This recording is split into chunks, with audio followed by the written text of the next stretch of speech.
because, he's got no loved ones, and he wants to make sure he's proper. Don't want to do that. Yeah, that's bad.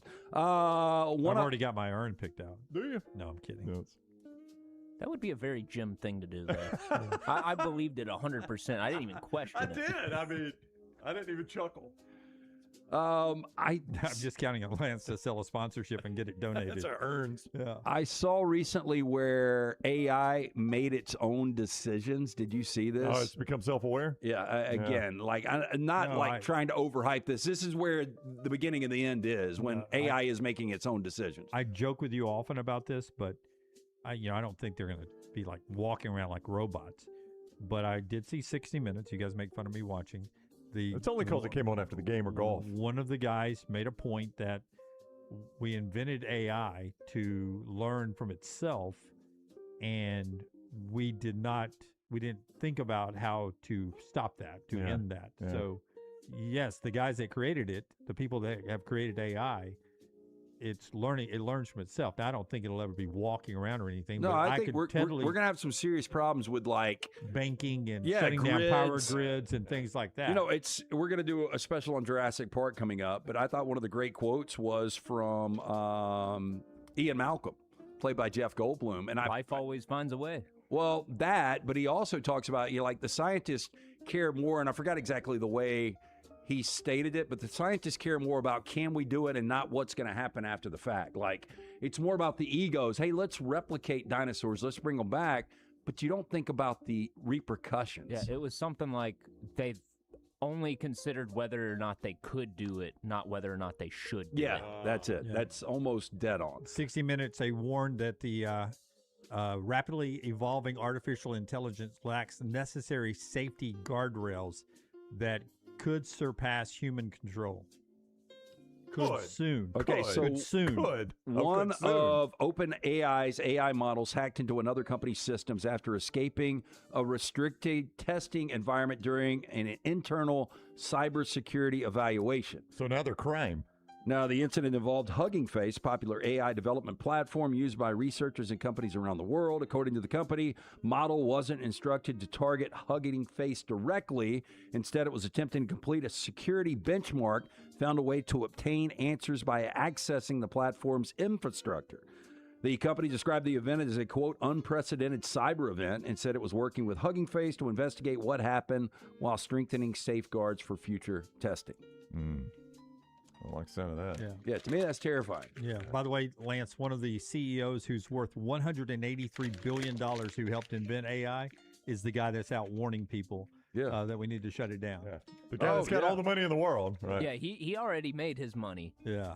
Now he's warning Now, people. now that I've got my cash. Speaking of making money in cash, let's head back down to Tampa and kick off the OG Kickoff, brought to you by our friends at Culver's. We're bringing those guys as they wrap up SEC Media Days. Tell us about Culver's, Brownie. Yeah, Culver's, welcome to Delicious. They've got that great butter burger, those crispy crinkle-cut fries, those gooey golden cheese curds, and those great frozen custards to cap off any great meal. When in Birmingham, 2 great Culver's locations, Highway 280 Greystone area in Tattersall Park, and Highway 150, 459 out near the Hoover Met in Stadium Trace. That's where you find Culver's. Welcome to Delicious. Time now to go to Tampa for the OG Kickoff. Next Round shirts, Next Round hoodies, and Next Round hats are all in one place. NextRound.store. Find your favorite piece of gear from your favorite show and put it in your rotation. You never know. You might be in one of our videos showing Next Round gear being worn all over the world. Find all your favorite Next Round gear by visiting NextRound.store. Place an order for you and that big Next Round fan in your life at NextRound.store. Look your best at work, at school, at the stadium, or anywhere you go wearing Next Round gear from NextRound.store. When you trust a doctor with your life, they owe you proper care. If medical negligence left you or a loved one injured, you deserve answers and compensation. Alexander TNR trial attorneys have recovered over $2 billion for their clients harmed by medical errors, misdiagnoses, and surgical mistakes. They fight hospitals and insurance companies so you can focus on healing. Don't wait. Medical malpractice cases have strict deadlines in Alabama. Call Alexander TNR trial attorneys now for a free consultation. 659-777-7777 or alexwins.law. You pay nothing unless they win. Physical office location, Birmingham. Jim Dunaway, Lance Taylor, Ryan Brown, The Next Round presented by Bud Light, is on now. 37 days away from the start of the college football season. I was on the live Conor O'Gara show earlier, and he's like, so we were talking favorite summer vacations later on, and I was like, and he asked me, I had FOMO for not being at the SEC Media Days. I said, actually, no. Did you really, though? I really didn't. Because. Oh, I thought you said you did, and I was doubting you did. Oh, I did not. I told him, I said, I just feel like summer's starting now for me. I can't believe it's 37 days away from football again. And we're that close to going. And we've already got NFL camps opening up. And we've already got Diego Pavia cut. Boy, that was quick. From the Ravens. That's what I told LT. Like, he showed up at the locker room, he put on his cleats, he went out and started soft tossing, and they were like, "You're out." So they signed him to a $3 million contract, which I always thought was very odd. Very odd. That was not guaranteed money, right? That was it can't be. I think it was probably incentive based. Like, if you make the final roster, then 2.5 of that is guaranteed. Was that like the front office saying, "Sure, give him a $3 million contract"? We've watched this kid. Yeah. He is not making our roster. I mean, I thought it was weird. I never once thought he was an NFL quarterback watching him. I thought he was a really good college player. He's the type of guy that 5 years to play 5 years would benefit in the NIL world. Oh, no doubt. I mean, I would ask you guys this. I mean, we did our preseason where we think teams are going to finish in the SEC, and then we did where the media thinks they're going to finish. Like, everybody's excited about Jared Curtis, but if Diego was coming back this year with this Vanderbilt squad, how different would you have these guys? You'd move Vandy up a lot. You'd have them 7 to 10. Yeah. I mean, I'd have them I would consider them at least in my first column. That first column got all the way down to Tennessee for me. Because I sit there and I look at, when you look at these schedules, if it's one of those teams that is in the top 8 or 9, I give them a win over Vanderbilt already. But if Pavia was coming back, maybe teams 1, 2, and 3, but those teams 4, 5, 6, 7, and 8. You'd almost pencil in one upset. Yeah, he'd get somebody, or maybe even more. Like, this Vanderbilt team. I mean, just real quick. I mean, NC State at home, you would feel like they're going to get NC State as good as NC State could be. That's a really good game, actually. Then at Auburn the next weekend. Tricky game. Yeah, then Georgia probably beats them in Athens, but Ole Miss coming, Arkansas at Kentucky, Mississippi. I mean, they could have made some noise this year with Diego. Yeah, I agree. And I assume that he can't go to court and get back and play this year. So who knows? That time's over with. I would. That is an assumption you can make, but I would be very careful making it in this world we live in. Feels like he's had 6 to play 6. 7 to play 7. It seems like he's played a lot of football, but he's not going to play in the NFL, at least for the Ravens. He is now officially on the waiver wire as we get going. Got a ton of stuff to talk about coming off of SEC Media Days. But one more NFL note right here off the start of the show before we jump into some college football. I've been holding this all week. I saw it over last weekend, and we're now only last night was 2 weeks away from the first exhibition game, the Hall of Fame game. In the NFL, the Cardinals and Panthers, maybe the worst Hall of Fame matchup of all time. Well, I tell you, those helmets don't excite me a whole lot. Even if you're a Cardinals or Panthers fan. Exactly. If I cheer for those teams even. Clutch Points on Instagram made this point. Peyton Manning won his first Super Bowl in the NFL in his 9th year in the NFL. I mean, Josh Allen hasn't been there 9 years. This is Josh Allen's 9th year. There you go. Okay. This is Lamar Jackson's 9th year. In a lesser degree, it's Baker Mayfield's 9th year too. But Lamar Jackson and Josh Allen, who are two quarterbacks who, we will think differently of them historically if they ever win a Super Bowl, are going into the year that Peyton Manning won his Super Bowl. Yeah, 9th year. Don't want to be the Dan Marinos of the world. And, I don't want to say Lamar's window is closed, but 8 and 9 last year, they missed the playoffs. Lamar was a shell of himself. And you look at general managers, players, when they do their player rankings, where they've got Lamar. Did they not have Lamar like 65 this year? Yeah, I think so. I mean, he's been in the top 5 the last 4 or 5 years. You don't expect him to play 17 games. Well, you don't expect that. You also expect him to lose a step. I mean, one of the things about Lamar at full speed, nobody could catch the guy. So when he loses that dynamic, that's going to be a problem for Josh. So I've got the question like, I think Lamar's best days are behind him. I don't think that with Josh, but now Josh has got Joe Brady taking this over. And as dialed in as Joe Brady was on this offense, where is Joe Brady going to be as far as delegation on the entirety of the team now? So you're saying it's not a positive that he's got Joe I don't Brady. think so. Potentially not a I mean, positive. Sean McDermott just couldn't get over the hump, and that's the reason he was fired. And, if they don't have that fumble and Bo Nix doesn't play maybe the game of his career, Sean McDermott's probably still the head coach, and I'd feel better about Buffalo this year. That was going to be my point. Sean McDermott was not the one running around at the end of the half with the ball loose. No. I mean, that was Josh Allen. That was the quarterback you're paying a ton of money to go win a road AFC championship game and I guess that was a divisional game, and get myself in the Super Bowl.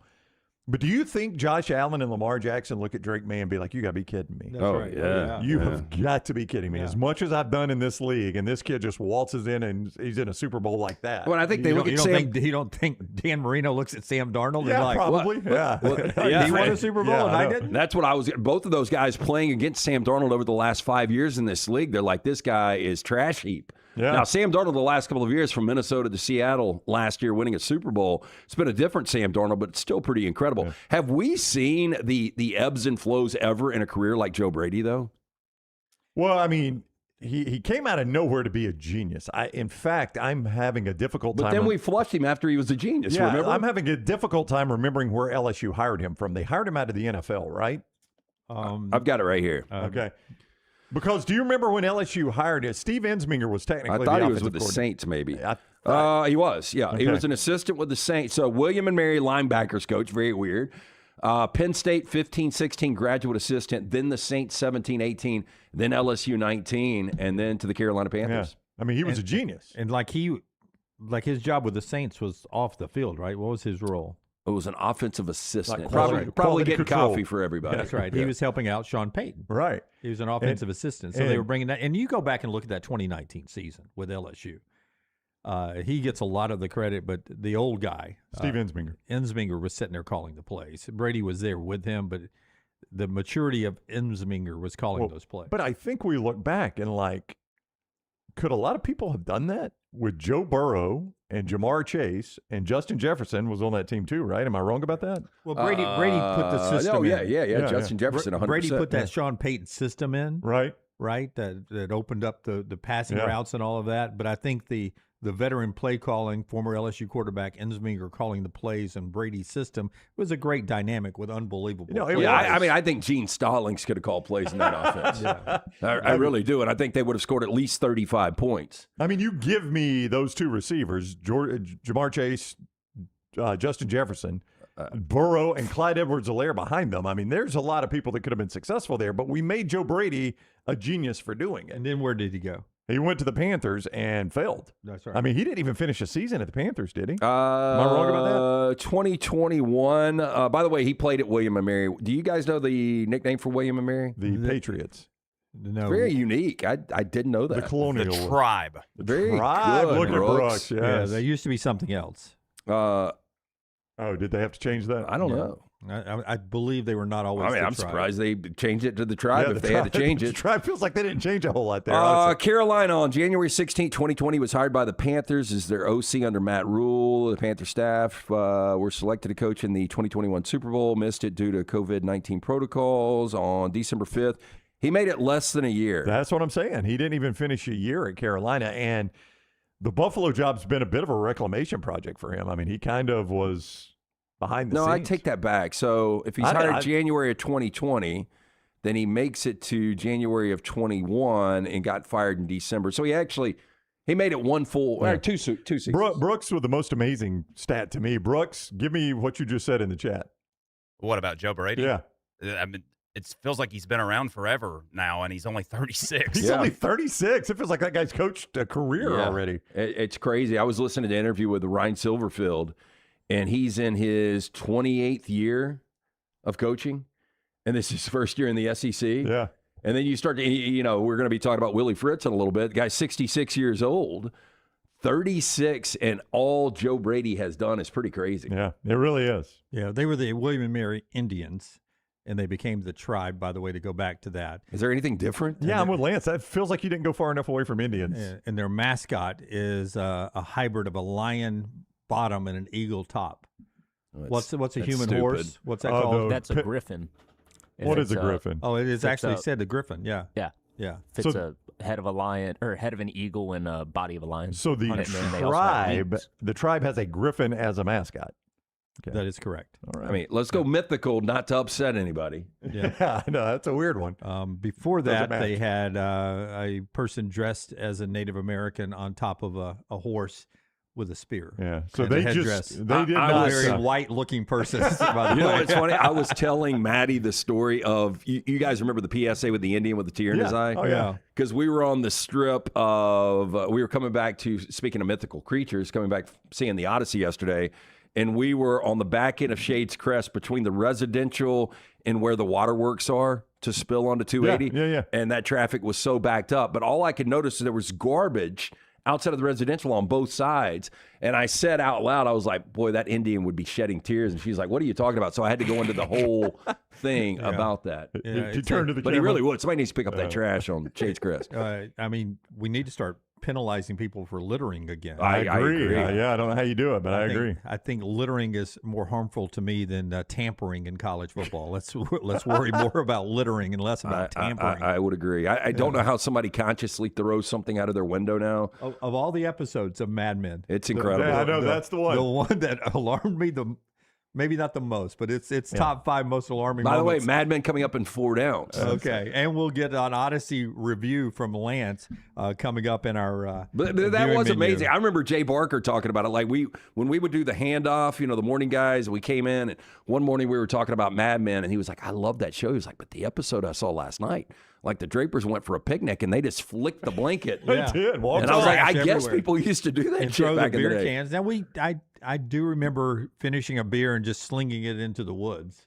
Yeah, I mean, look, I'm not going to can. lie. I remember throwing bottles going down the street at signs. I mean, Yeah. look, No, we I did did some that. really, I've really littered, dumbass yeah. stuff. Yeah, I'm not going to say I didn't litter. Yeah, but like people now still all the time are rolling down their windows and just throwing things out. Well, what I'll happens see you sometimes like driving by entire like to-go containers from restaurants just out on the road. No, depending where you drive, there's whole like people just throw their trash back out on the road. Like I guess they're not paying for trash pickup, Yeah. and so there's an apartment complex I pass on the way to work, and it seems like inevitably. Now I'll give a benefit of the doubt. Maybe it rolled off the truck.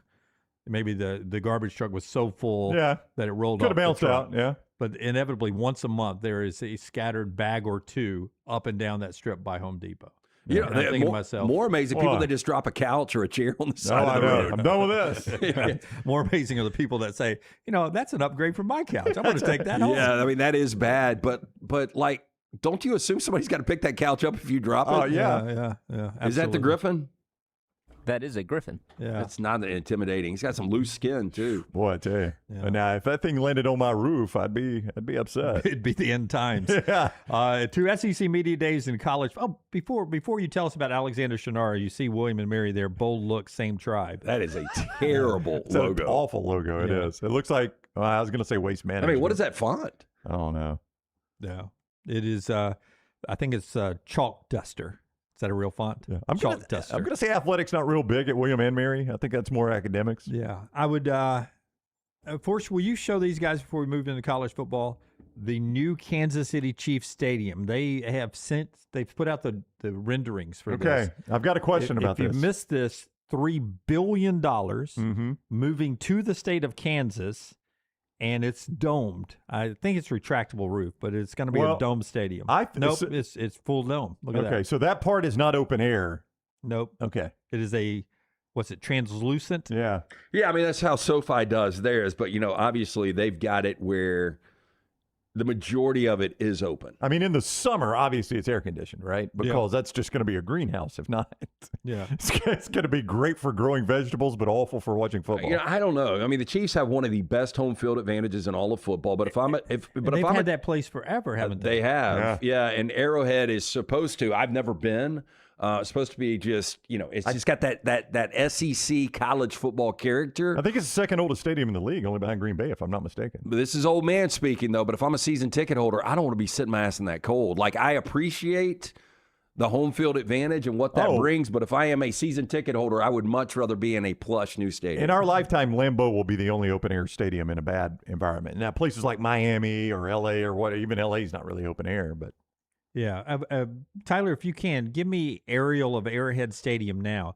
They've gone out of their way to these renderings to put trees in there as they move to the state of Kansas. They're going to plant If them? I remember my trip to Arrowhead, not for a game, but on my way to Omaha when I pulled to Brooks and was driving across America, Arrowhead and Royal Stadium are in the same. They share the same parking lot. Yep. And there are no trees, if I remember correctly. It's just massive pavement. Yeah. Look at that. It does look like that. Yeah. I don't see any trees.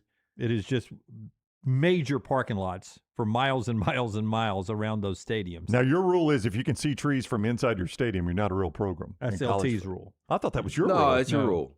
Jim, that was your rule. No, I mean, I agree. I've always said the ACC has written rules that some of their stadiums you must always be able to see trees from the playing surface. The people that donated Yeah, I might have said money. it. I agree with it, though. Yeah. Like, I do think if you can see trees from your stadium, if you're sitting in a seat and you can see trees, it's not a It's not a legitimate real stadium, yeah. Yeah, that's LT believes you cannot win a national championship if you can stand on the field and see a tree. trees, yeah. I Yeah. think that's what you said. I think the only, I think you and might I be could be right on this, wrong, yeah. I think the old Orange Bowl with the manufactured palm trees they put inside of the stadium was Yeah, the only one. yeah. Yeah, it was open-ended, right? The Yeah, Orange Bowl it went was, but I don't think it had trees out there. I'm with Lance. I think they were manufactured palm trees. It was a horseshoe. Yeah, it it had was a the horseshoe open Dolphins end. pool, Correct. a great scoreboard, Yep. and some palm trees Yep. out there that always made you want to be there. So if you guys were big Chiefs fans, season ticket holders, and you had an opportunity to completely redo Arrowhead and keep it open, or to do this new rendition, what would you guys do? I would. Brown, I'll go ahead and tell you, I'm soft. I'm in the point where I would like to be inside. Yeah, I'm soft. I want to be never in a have to dome. worry about the rain. Yeah. Never have to worry about the cold. So I don't know. I'd rather see trees than it be like this. No, I agree. Yeah, Like yeah, a yeah. parking No, what deck. we're saying is This like, is- Like, do they not know in Kansas City you can build up? No, what I'm saying, Tyler, by the trees is you've got to have some open ends to the stadium to be able to see I see those what- trees. Brooks has an interesting stat. Why don't you share with the class? Oh, Scott's putting it up. I was like, well, of course Indiana has broken every narrative. Dadgummit, they got trees you can see from no, the but field. can you see it from the field? Yeah, is the field question. level, can I Yeah. see Oh, I those would think trees? you can definitely see them from that end zone. I don't know. That I shot's mean, in. obviously in the upper deck, you could see the Mars from Bryant-Denny Stadium, including some trees. Okay, this will be the last, though, because Indiana's expanding, right? I have no idea. if I think they are. Maybe. Yeah, and But so see, I think they'll close up on those trees. I don't know if you can see it from the field. I would bet you probably could. I mean, I think they only seat like 50,000 people there. Okay. Then Indiana has ruined They really LT's. have. Yeah. I mean, they've ruined every They've ruined every so narrative. much. Indiana so has much. ruined college football. Yeah. I mean, Indiana. Put that in the hashtag for the YouTube show. No, they'll you know, love we it. used to joke about Feinbaum, who we had on the show yesterday, gets all these people fired. Indiana's going to get more people fired Yep. in the history of college football than any other thing. He had 2 years. How did he not win a national championship in 2 years? If you can do it in Indiana, you can do it anywhere. So, according to the Daily Hoosier, Kurt Signetti has teased a stadium expansion, but there's been no shovels I in the tell you what, ground or I'd hold on that. Your new construction money. equipment getting hauled out there. Yeah, your new money. I'd hold on that right now. Let's see if we can sustain this for a And second. Sig is, I mean, he's probably not coaching 10 years from Yeah. now. That's the most new money thing ever to do is, we won a national championship. Let's add on to the stadium. You know what's going to be We're new money. amazing? You bring that up, and I've wanted to bring this up at some point because Sig, you're right. I mean, just based on age, unfortunately for him, he's not going to be able to do this forever. How appealing is that job going to be when he leaves if he keeps this momentum? And can you imagine a world, I mean, we've already seen it now, they've won 27 games in 2 years in a national championship, where somebody turns down Oklahoma to take the Indiana job? Yeah, or somebody leaves Oklahoma not to go to USC, but to go to Indiana. Yeah. I'm the head coach at Oklahoma, but I'm going to take the Indiana job. Yeah, I mean, the answer to your question, Lance, is as long as the money holds out. I mean, as long as Mark Cuban likes winning football games, Bad news for Indiana folks there, by the way. Mark Cuban he's alive, right? bought, he and a couple of buddies bought it's minority ownership of the Las Vegas Athletics, but no. it's Don't spend your money elsewhere. unheard of. It's not reported how much minority. It could be 49%, but they bought a big chunk, Mark Cuban and a couple of buddies yesterday, of the Las Vegas Athletics. Now, So- my big concern. So that's yeah. less money for Indiana, more money for Mark Cuban and the Athletics. And my big concern would be like Mark Cuban and the others that bought into this football NIL that won us a national championship are like, well, boy, that was fun. Let's do this in basketball now. Yeah. And now my football money doesn't dry up, but it's not as easily flowing as it was when we were having fun winning a national Serious championship. question. We've talked about private equity. If Indiana went to Mark Cuban, instead of putting this money into the athletics, we will give you 40% of all revenue for the football program if you guarantee us, $100 million a year or whatever the number is. Could you paper that legally? Is there a way around that if you got the board to sign off on it? No, I'm just asking what you guys think. I don't know if I could do it. I mean, I don't know I'm if just it's saying, legal. Do you think that is something? Because if I'm Indiana, if I could get that kind of money, I'd be willing to give up. I feel piece like of it. To me, papering is when Maggie's out of town and I throw down a few newspapers just in case the dogs have an accident while I'm at work today. that is one way That's of doing papering it. Yeah, for that's me. I papering, don't know yes. what papering means. But writing the contract. Okay. I wonder, Lance, it feels like that would be more doable for a private school like Miami than a state-run institution. Even though athletics is separate from the state-run part, you're still part of a state-run institution. But if you're a private institution, and I'm sure there's an NCAA. And I don't ruling. want to hear people about how you're selling your soul at that point. We've got the soul jerseys, sponsorships on the stadium. College football has no soul left to sell. You're out of your mind. But you don't want to sell the golden goose, though. And the football programs are making the money, so you don't want to sell that to somebody else. I know, but there was a time where Indiana was probably in the rears, was in the red forever, couldn't make any money, and now they've got this influx. But to keep it going, you got to continue to win. I would rather Cuban, if I'm an Indiana fan, put his money with me than the Las Vegas Athletics. Yeah, I'm with you. There's a guy talking about he needs one big sponsor. We'll get to SEC Media Days after we hear from our buddy Alexander Shinara, trial attorney. Shinara.com. That is the place to go no matter what legal issue you face. It is our guy, Alexander Shinara, trial attorneys. Alexander Shinara is a Birmingham guy, born right here in Birmingham, Alabama. Raises his family here, went to college at UAB, and when it came time to start a firm, he said, I want to do it in my hometown of Birmingham. I want to take care of my community. Well, that's what he did, and that's what he's done. He's recovered more than $2 billion for his clients. $2 billion at Alexander Shinara Trial Attorneys.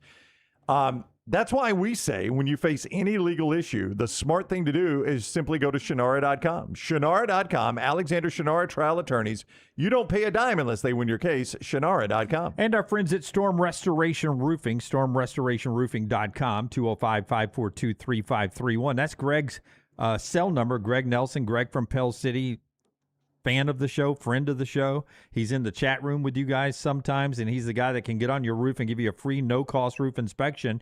205-542-3531, stormrestorationroofing.com, A+ rated with the Better Business Bureau. Storm damage repairs, roof replacements. Got a soft wash program before school starts back. Call Greg and let him do the soft wash program.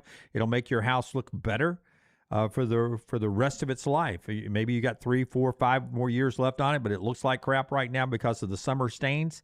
Don't worry about it. Greg will make it look new again with that soft wash program. See what Greg can do for you. StormRestorationRoofing.com, 205-542-3531. Brooks just walked out, but I was going to pay Brooks a compliment. Yesterday in Tampa, 8-hour drive back. I thought he'd be off today. Brooks is in today. Forrester, me, we've all done those overnight drives and got up and gone to work the next day and didn't want to actually have to do it. And he comes rolling in here, and appreciate him being there in Tampa for us and representing us all week long. He's young and spry. Thought he should have taken the day off. Yeah. So he's back today. He hard did say worker. he wasn't going to spend the whole day here, and he would, Okay, good. he would work from home some. Well, I remember 20. Don't tell me that. Yeah, don't pull I'm back the complimenting curtain. Brooks here. Don't tell I me mean, a negative. he's not laying bricks. He needs to work today. I remember 2015. He can make it till noon. When we came back from the desert, you guys stayed an extra day. And remember, I took that overnight flight. I remember watching The Martian at 3 in the morning The red eye. next to the guy that was he was a surgeon, and he had a surgery the next day. I forgot about that. Yeah. But we didn't land in Birmingham till I think 7 in the morning, and at that point, I think we were still doing middays. We were. Yeah, and so I had to roll straight to the office and We did a show. Maggie just spent time on the Atlantic coast in South Carolina with her family, part of her family, and she drove over and is driving back. And she had never driven through Atlanta that way to Augusta and up through Columbia. Terrible drive. And I talked to her the other day when she was driving, and I said, "How's it going?" She goes, "I just passed USC here in South Carolina. I didn't know they had apparently the sign said USC on the interstate." She goes, "I didn't know they had a satellite campus." And I said, "That's the University of South Carolina. They oftentimes like to call it USC." They are the only ones, though. Yeah, and They really are. Only ones. I said, USC technically is in Los Angeles. You made a horrible wrong turn if you're driving past their campus. And I've made both drives. One's a lot longer than the other. And she was like, "God, it's just been a miserable straight drive on the interstate out of Atlanta." Awful. And she goes, "Police everywhere. It's a horrible drive." And going back to work and things I would never do again, I woke up after doing high school football on a Friday night. And when did Alabama play South Carolina for the first time in Columbia? It was after Jay's national championship. Oh, it was 1993. I was 1993. At that game. Yeah. I woke up in the morning in Columbia, in Birmingham, Alabama, drove to Columbia. It was a night ESPN game. It indeed was, yeah. Did the 10 o'clock show afterwards and drove all the way home back to my apartment. I did a round trip driving to Columbia and back and did a night game for local TV. And I did that once from Fayetteville, Arkansas, and once from Baton Rouge. Forster has done that a couple of times. Forster, how miserable are those days? My worst one ever was night game in Baton Rouge and then noon race at Talladega the following day. It was miserable. So you But left. at least you're a big NASCAR guy. Yeah, at least your headache wasn't bad when those cars were going around the track. I think I drove straight to the track, and then I think I slept for like an hour and a half at Talladega. You drove right after your post-game stuff straight to the track? Yep. Oh, brutal. Yeah, so appreciate Brooks making it back safely, but also rolling in. He'll have some graphics out at Next Round Live. Maybe our vote, our SEC ballot, which should be released here in a second from Tampa, from the SEC office. We'll keep an eye on that and let you know where Alabama is ranked. We're projecting them around 7, right?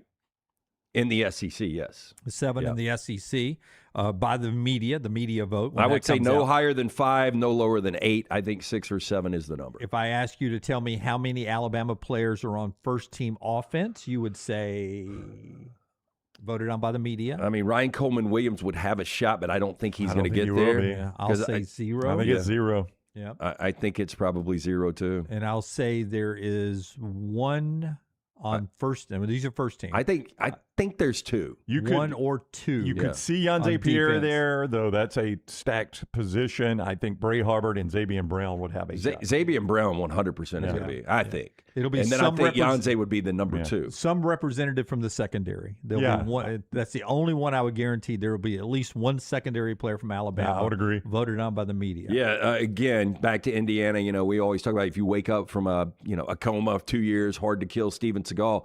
Like if you went from Saban's last year and you just woke up and you looked at the meet, like didn't know coaches, players, anything, and you just saw Alabama, like what has happened? Alabama's going to be 6th or 7th, and they're going to have maybe 1 or 2 people on the first team SEC team, which is crazy. I know. Yeah. Like they used to have to, I'm not saying they manipulated the votes, but they had to almost make sure there were other players, other schools represented in the first, second, and third team and not just all Alabama players. For a moment there in time, especially when it was here in Birmingham and had more Alabama media. You guys throw me out a random year that you think Alabama would have been littered preseason all SEC. Because I just threw out 2019 myself. I'd say 2018, 2019, somewhere in there. I would say 2013. Nick Saban apparently said this. I did not hear this. Oh, my gosh. But hang on real quick. Apparently said that 2019 was the best team he had at Alabama. That's why I randomly threw it out, because it seemed like, without Tua getting hurt, good chance they beat LSU. Who knows? Is this preseason?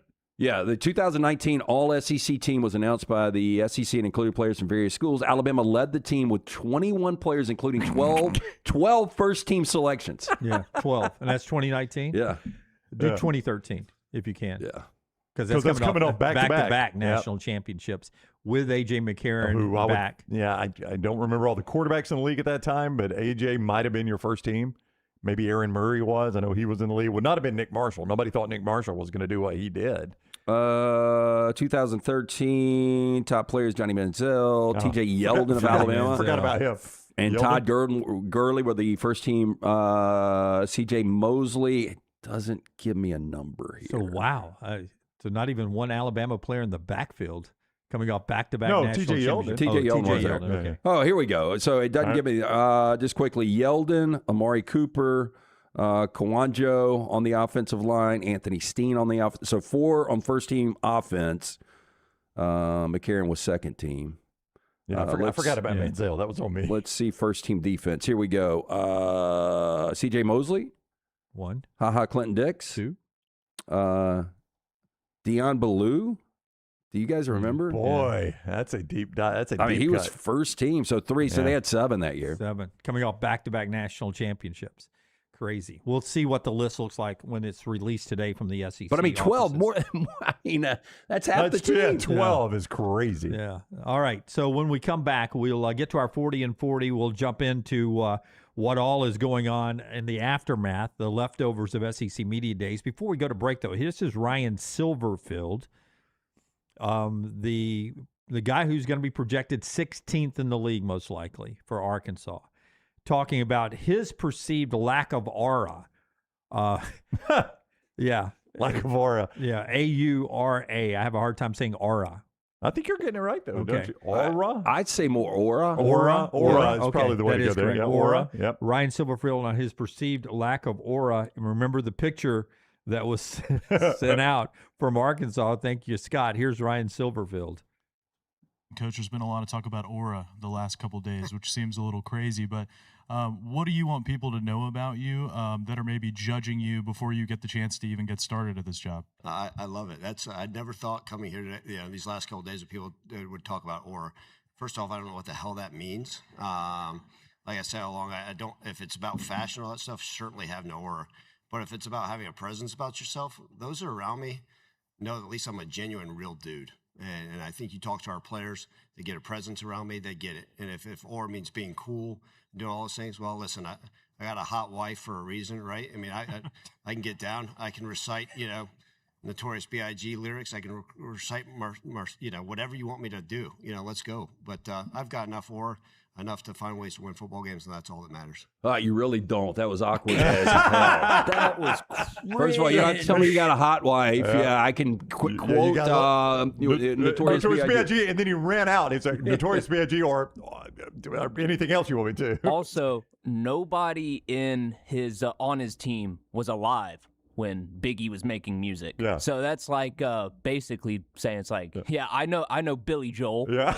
It's like, no. I can sing you're Piano not, Man. You're not cool. I know But Billy he did Joel. say one thing that is 100% true. He said, if we ever get Walmart involved in our NIL, it's game over. Oh, he is right. said Yeah, that. he's right. But I'm surprised they're not involved already.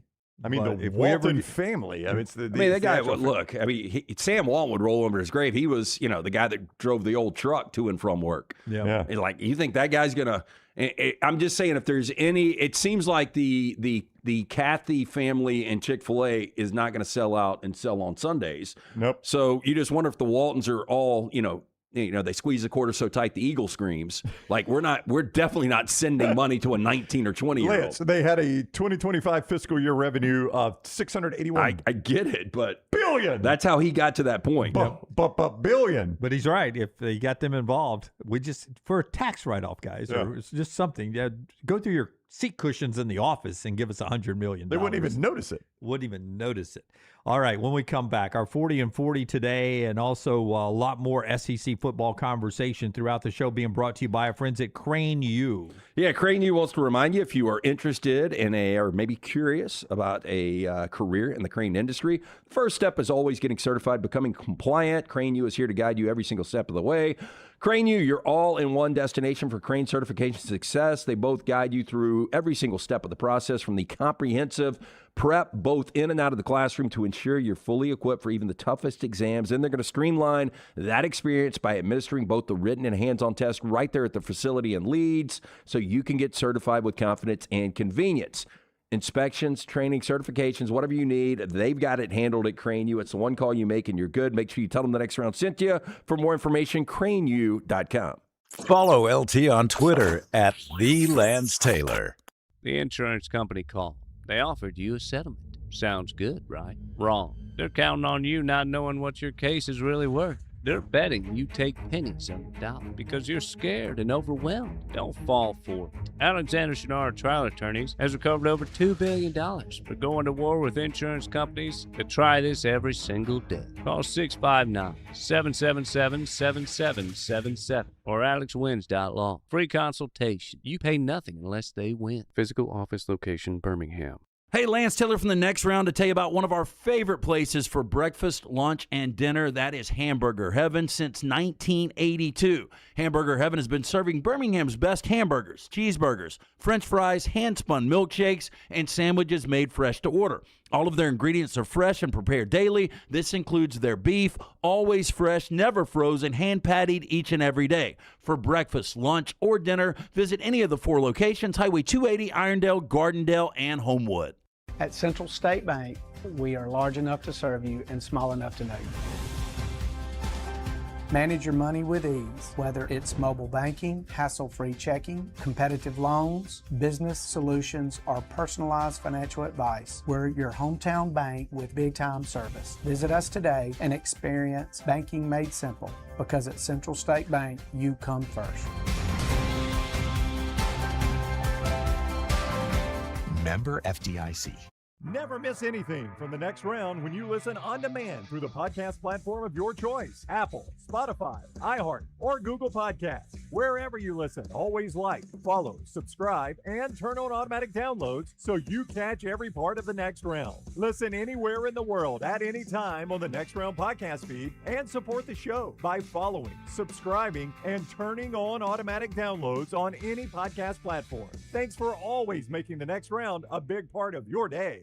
Remember the name Way to Wellness if you're battling weight loss in your life. I'm Jim Dunaway from the Next Round. There was a time I was over 216 pounds until Way to Wellness helped me lose 45 pounds, and now for over 2 years, they've helped me keep that weight off. Here's their website, aplanforme.com, aplanforme.com. That's a great name for a website because there's no cookie-cutter plan. Everything is designed specifically for you. No contract, no sign-up fees, and your first consultation is free at Way to Wellness. Hey, there's nothing worse than waking up to a plumbing problem. Don't get caught in a flooded house. Call the guys at Hemp Hill Services. Adam, Chad, and the team at Hemp Hill are the only ones I trust to fix it and fix it right the first time. Hemp Hill Services does it right and always at a fair price. For all of your plumbing, cooling, and heating needs, trust the name that Birmingham has trusted since 1954. That is Hemp Hill Services. Call now, 205-229-2090. That's 205-229-2090. Storm season is here. Make sure you have a plan of action in place right now. Greg from Pell City and Storm Restoration Roofing should be your first call when storms hit. Insurance companies love working with Storm Restoration Roofing because of Greg Nelson's name and reputation in the industry. When storms hit, call Greg Nelson. He's local, 205-542-3531. He's the home of the free no-cost roof inspection. Greg from Pell City on Facebook, 205-542-3531. It's Storm Restoration Roofing. Stop by the New York Butcher Shop and pick up the finest in certified Angus prime beef steaks and burgers, premium pork chops, ribs, and all-natural chicken cut to order just for you. Their chef-prepared entrees and side dishes are the perfect dinner-to-go choice for your family and are ready to heat at home. With a great selection of fine wines and desserts, the New York Butcher Shop is your one-stop dinner shop. 2 locations to serve you, Cahaba Heights and on Highway 119 in Greystone. The New York Butcher Shop, rare quality, well-done service.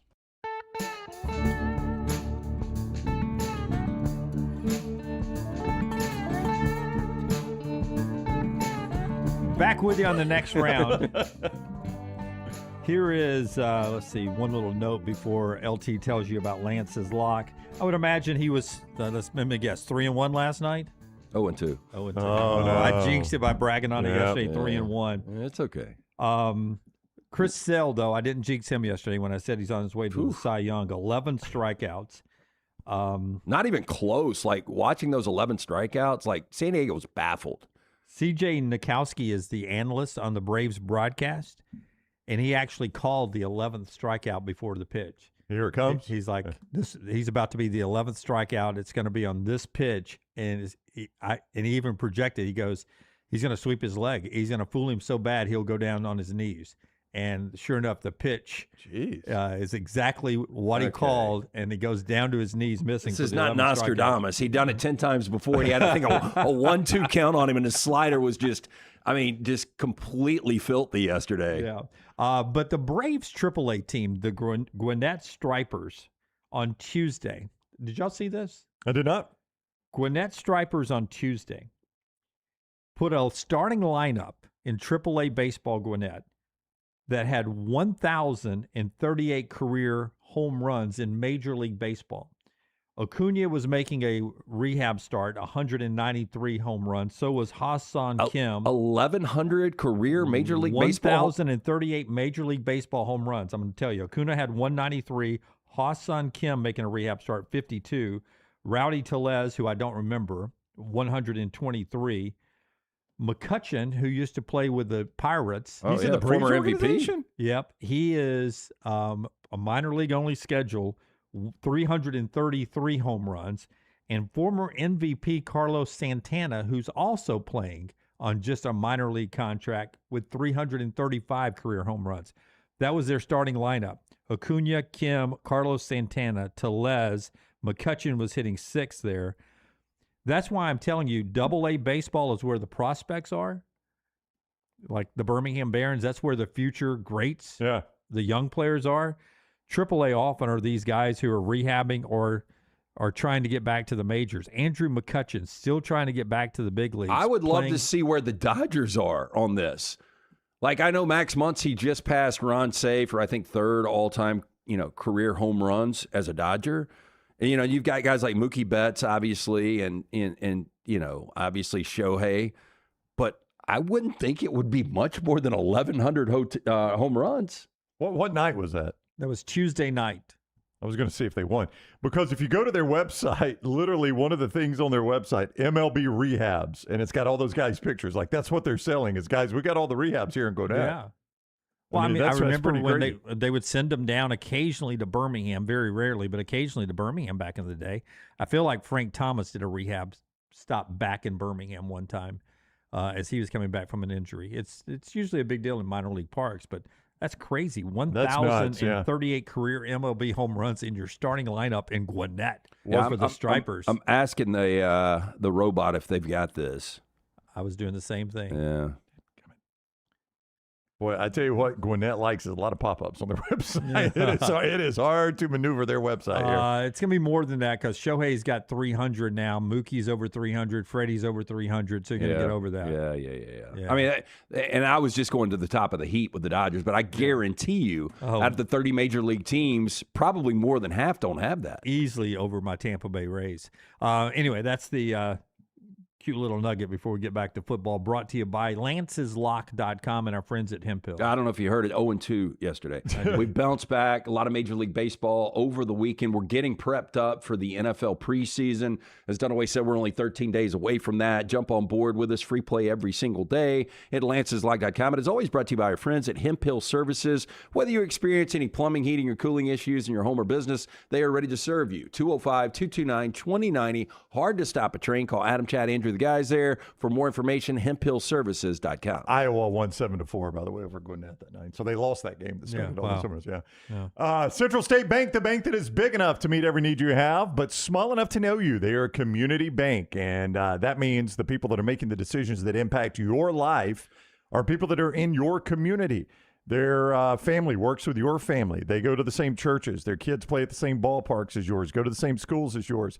That's who's making the decisions that will impact your financial future. Anything from buying that first car to starting that dream business, Central State Bank has you covered. Central State Bank. Big enough to meet every need, small enough to know you. Member FDIC. Steve Sarkisian was the last coach at SEC Media Days. So let's hear several cuts from Steve Sarkisian in Texas. A lot of pressure on him.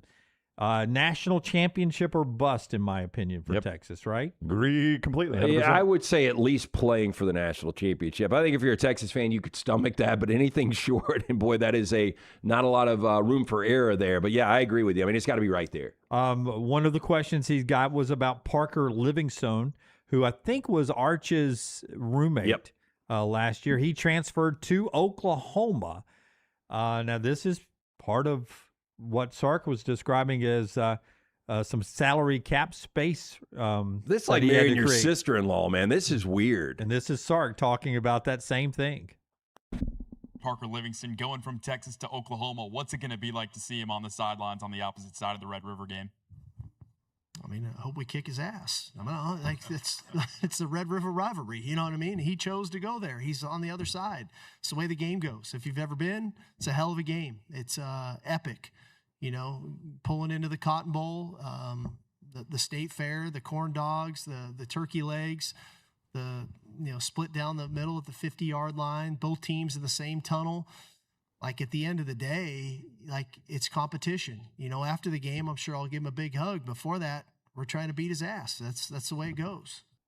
I don't know all the ins and outs. He's a very good receiver, though, and I think it was Andy Staples that brought it up yesterday. I mean, you know, you look at Santana, and now you've got Parker Livingston. I mean, you've got some weapons for John Mateer, but I wonder what went down there. Do you think he was disgruntled? I mean, to go to from Texas to Oklahoma is crazy. I'll tell you exactly what it was. It was a salary cap move.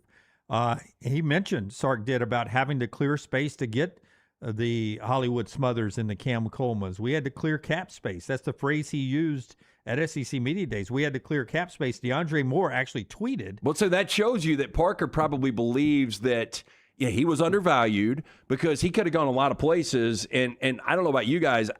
It seems like if you would build up that hate, that's the one place you wouldn't want to go. That's because right. you probably could get that money elsewhere. But to give a big FU back to Texas, you go to Oklahoma. You want to pay him back. But DeAndre Moore sent this tweet, 3 yawning emojis, where Sark says, to make the moves we make, to bring in Cam Coleman, to bring in Hollywood Smothers, to bring in Raleek Brown, to bring in Mike there. Mike's there? Yeah. Mike. At tight end, we had to let DeAndre Moore go. We had to clear salary cap space. And that's a quote from a college football coach, and DeAndre Moore, who's at Colorado now, by the way. 3 yawning emojis there. Yeah, I mean, Parker, it felt I was about to say this is not really how it went down. This is figuratively how it went down. But honestly, it may be really how it went down. You basically had to release, I mean, in NFL terms, you had to release Parker Livingstone so you could sign Cam Coleman in free agency. So you had the salary cap room. And DeAndre Moore. Back to it. It is a business now. You know, back in the day, it didn't seem as cutthroat when somebody would lose their scholarship. This is exactly what it is, but it's just in business terms now. Steve Sarkisian, I thought about this riding around yesterday, that Lane Kiffin and Steve Sarkisian, both part of those great Pete Carroll staffs when USC was the dynasty, and then both of them had rocky roads to get to where they are now. It's successful as head coaches, but both of them had to go through Tuscaloosa and Alabama and Nick Saban to sort of rejuvenate, rework their career. And remember, Sark got back to being the offensive coordinator because Kiffin got fired. And then he went to the Falcons, and then he comes back and leads Alabama to the national championship in 2020. So Sark, who has had his own battles, talked about the latest iteration of Lane Kiffin. What do you think of this latest iteration with him in Baton Rouge now, and how have you seen maybe him grow? Well, I think Lane's a really good coach. You know, everywhere he's been, there's been success. Obviously, the most recent success of what he's had at Ole Miss. He's always going to assemble a talented roster. He's always going to be creative, whether it's through schemes, through recruiting, whatever that looks like. He does not look at things traditionally. You know, he's always going to try to think outside the box to find a unique way to accomplish something. And so I expect him to continue to do that at LSU. Now he's got more resources, you know, now he's got more support. And, you know, so I think that's that's an opportunity for him to continue to grow on the path and the journey that he's on. I'm very proud of Lane. I know he's made a lot of changes personally. I'm really proud of him. And I think those personal changes have led to on-field success. I think there's a direct correlation to that. So I'm very happy for him. Yeah. Interesting, their friendship. And I assume they're really good friends, don't you? I can't figure this out because it seems like all these SEC coaches talk about we've all got a text thread. We're all friends. Like, somebody's got to dislike somebody. I mean, if you believe, and I've heard it from enough people, I do, the story behind Lane Kiffin's departure between the Washington game and the Clemson game, it would be hard for me if I were on that staff with all the work I had put in, and I'm that close to getting a ring as an Alabama coach, to see one of my colleagues do that. I'm not saying I want to be friends with them, but that would be a fracture in my relationship with them, because I'm in there working hard every day. I mean, and we're that close to a national championship. I would assume Kiffin made amends to those guys, and maybe personal conversations. I would hope. Just the way Kiffin and Nick Saban get along makes you think that they have gotten past that point, because I would imagine that week when Saban told him to go ahead and go to Florida Atlantic, we don't need you for the national championship game, I would imagine their relationship was not at a great place. Now they're laughing on television together. Yeah, and I mean, a lot of guys, really difficult for a lot of guys to say, sorry, I was wrong. And that is one of those situations, if I am Sark, I would at least need that apology, a sincere apology from him. Now, for Sark, he was pushed right into that play calling role, though, Lance, and it was did benefit him. As bad as it was, it did benefit Sark. I mean, it's easy to forget the trajectory Sark's career was on at that point. It wasn't a great trajectory. And by Nick Saban having to fire Lane, it pushed Sark back into that play calling position. No, if you would have told me after Sark, speaking to the USC boosters, slurring his words, getting fired, and then, if he's ultimately going to be Texas's head coach, I would have been, there's not a chance in hell. And then remind me, I'm right about this, am I not? So Sark took over the play calling. He had already been to Atlanta, right? He had failed in Atlanta. Kiffin had. No, Sark. Sark was the offensive coordinator in Atlanta. Yeah, the Falcons, yeah. Yeah, he'd already failed at Atlanta and was kind of a man without a country, and that's when Nick Saban brought him back in. Kiffin leaves. No. He went to the Falcons after the Clemson game. After the national championship And then that's when he failed in Atlanta and then came back and had that 2020 team. Yeah, okay. I was trying to remember the timeline there. Yeah. But so here's the point then. Without Kiffin leaving and Sark being pushed back in that play calling role, you wonder if he ends up in Atlanta, Yeah, absolutely. Cut number 20, one last thing. Do you picture the SEC chasing Texas or chasing Georgia this year? Just the perception of, does it feel like it's Texas's league and everyone's out to beat Texas, or is it still Georgia's league and everybody's out to beat Georgia? I mean, to me, it's Georgia's league because they've won 5 of the last 6. And, when they match up with Texas, they dominate Texas. Texas can't run the football. Georgia is always in the backfield harassing Texas's quarterback. I mean, it seems like a mismatch when Kirby plays Sark. And again, at the end of the year, Georgia is the one that is always holding up the SEC championship trophy. Cut 20 here. Steve Sarkisian getting asked if Texas and the rest of the league are chasing Georgia. I know you say you don't listen to the media pundits and I love you guys. Listen to you all what the we time. say and the polls, but essentially, given that Georgia's won the conference the last 2 years, is that the team that the conference and yourself are still chasing after as the top team currently?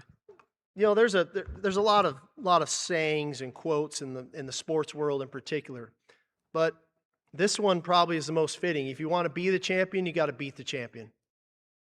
And it's no more fitting for us. We've played Georgia 3 times. They've beaten us. All the credit in the world to Kirby, their team. They're tough. They're good. So if we want to be a champion, I'm guessing we'll probably have to beat the champion to make that happen.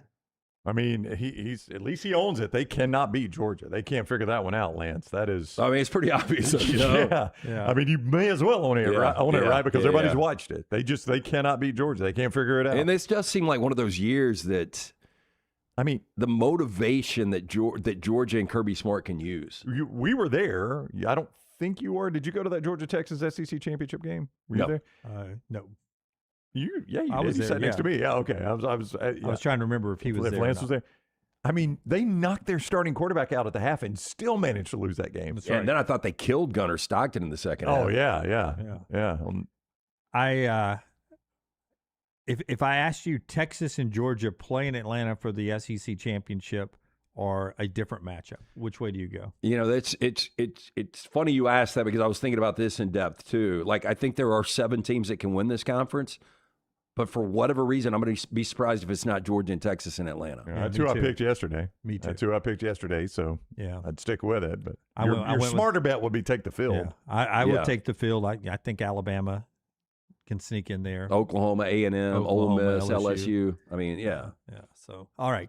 Viewing menu brought to you by our friends at Michelson Laser Vision. Tell us about Michelson. Well, let's come back to this, though, because gun to head, if you had to both sides of a Power 4 championship game, you've got to give me that. Like, would you go SEC or would you go another conference? Oh, let's do that. Yeah, if you have to give both top sides. Top of the hour here. 205-969-8100. That is the number that I called back in 2003. I had the 2200 vision. I was legally blind without the aid of contacts. After the procedure, which only took 12 minutes for both eyes, 2015 vision, better than 2020. Dr. Mark Michelson, Dr. Jen Michelson, they are the best in the business. When you make the call that I made, ask for Amy. She's going to hook you up with that hassle-free consultation. You have nothing to lose to find out if LASIK is right for you. 205-969-8100 or michelsonlaservision.com.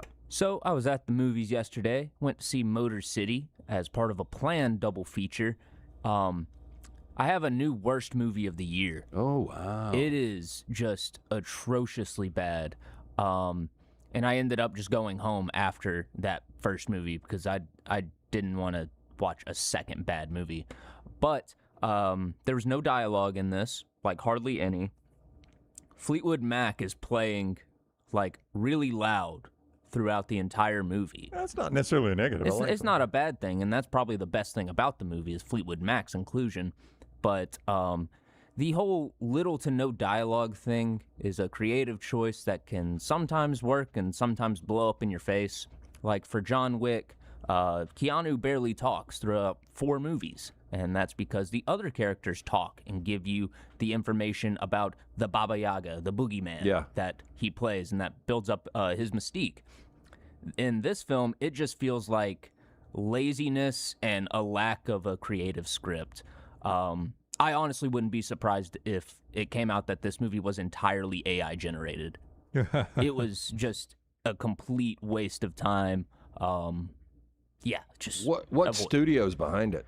I don't know, but they're not. Because I'm just saying, like, if it's a major studio and something came out like that, well, that would be a PR hit, I would think. Let's see. We got Stampede Ventures, Gramercy Park Media, Peachtree Media Partners, and Black Bear. Okay. So no major studios, but everybody involved in this production just made the worst decisions possible. Complete waste of time. So I went home and watched Spider-Man from 2002, and that movie still rocks. It looks great even in 2026, the way they did a lot of practical effects, but enhanced them with CGI, and it's just a really cool look, great performances all around.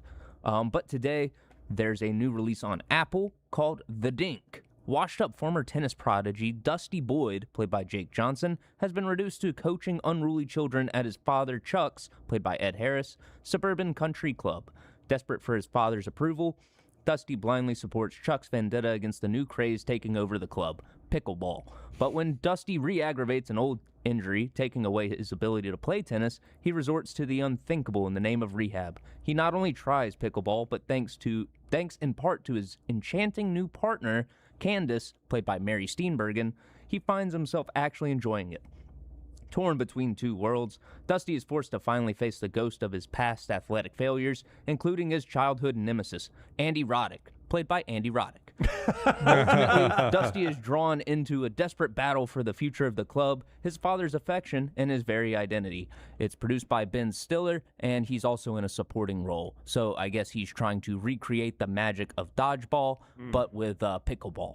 Well, I was looking for something to watch. I ended up going with Compulsion, a 1959 movie, which was outstanding, by the way. Dean Stockwell. Do you guys remember Dean Stockwell? He was on Quantum Leap. Yeah, I he used to like Quantum played Leap when one I of the was a kid. two. Yeah. These are two wealthy law students. They're Yeah. both prodigies. They graduate high school at like 14. They're at the University of Chicago. Anyway, they kidnap a kid. Orson Welles plays the defense attorney. It's based on a true story. Really, really, really good.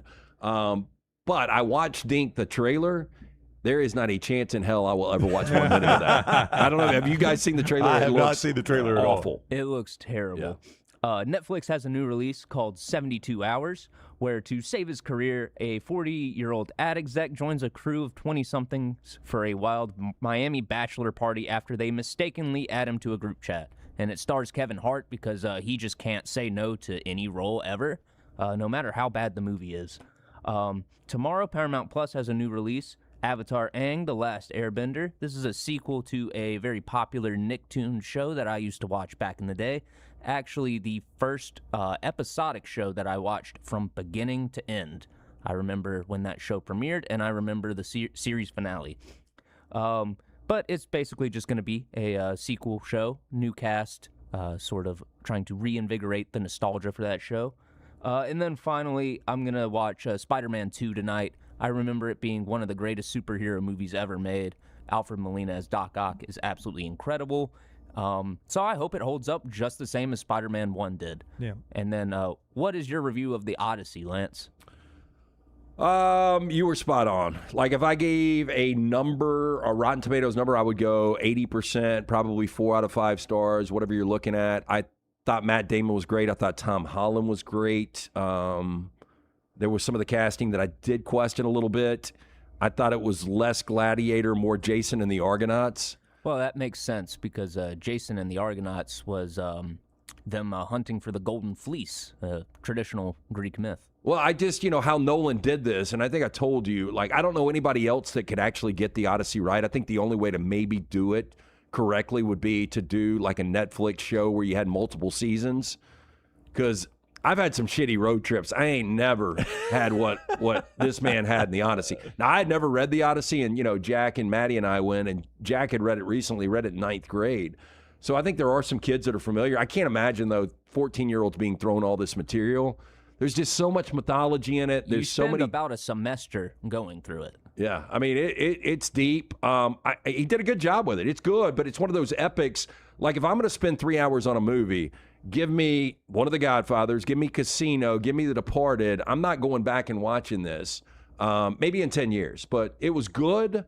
I would recommend it, but it wasn't great by any means. Yeah, I thought it was very well made, but 3 hours is just a commitment. And there's also, I've mentioned it time and time again, some dialogue missing. But one thing that was cut out that you would have gotten very frustrated if they had left in was the bag of the westerly winds. Early in the trip, Odysseus is given the bag of the westerly winds to just carry him wherever. It's the power of wind. And they get almost to the shores of Ithaca, and one of Odysseus's crewmates thinks that he's hiding treasure in the bag, and so he's like, I'm going to open it, and it blows them all the way back to the beginning. Oh, no. Jeez. Oh, my gosh. So, yeah, good thing that was left out. No, like, he pisses Poseidon off in a bad way. Are you guys planning on seeing it? I am not. The book's been out a while, though, so I know the details. It has. No, the FOMO in me, probably I will go see it at some point. Yes. So Gladiator, I literally have seen 20 times. Mm-hmm. I just don't think I would go back and watch this. And Byron Brown, I don't want to question his on-field decision-making, but his off-field decision-making to say the Odyssey is better than Gladiator. That was an early turnover there. It's not better than Gladiator, close. I don't think. The I Am Maximus speech given by Russell Crowe, it's some of the best dialogue in all of But I filmmaking, did think in my that opinion. was coming from Odysseus at the end of the Odyssey, but it doesn't necessarily play out like that. I don't want to give anything away. I never read the book. I sure as hell ain't going to go read the book. Well, Fitzy claims on Danny, he was filling in co-host of Danny and Dusty and Danny today. Yeah. With Danny Cannell, and he claims that his favorite 2 books of all time is the Iliad and the Odyssey. That's very Fitzy. And his third favorite book is Catcher in the Rye. He was upset. That's where I got the line, the book's been out a while, from Fitzy this morning. Apparently, Ballack, their producer, was like, People are upset that you So keep telling him about the story, and he's like, "This book's been out forever. What do you mean I'm ruining the ending?" Yeah. And he goes in a typical Ian rant. I think he calls Penelope a road lizard, and Helen of Troy women have brought down marriages and yes, dynasties and things like that. It was typical- all the old tropes. That's why, and that Helen of Troy ain't bringing they ain't nobody fighting over her. All right, that's 10 good minutes with Tyler there in our viewing menu as we roll on. Our 40 and 40 still to come. We've got 4 down still to come. And then LT with an interesting topic there. Which conference would you feel like you could best lock in the SEC or the Big 10 or the Big 12 or the ACC championship game? We'll get into that discussion and a lot more sound from SEC Media Days on a show that's being brought to you by Hoover Toyota, Brownie. Hoover Toyota, LT. Conveniently located on Highway 150. Get in, see our friends there. Great inventory. They've got that red carpet program they've rolled out for more than 2 decades, not only in Birmingham, Alabaster, Vestavia as well. If you're in the market, pre-owned or new, whether it's a car, SUV, or truck, our friends at Hoover Toyota, they are there for you. Get in, see Scott Peoples, great folks there. The inventory, second to none. And again, the on-site finance department. For more information, you can go online, check it all out today, hoovertoyota.com.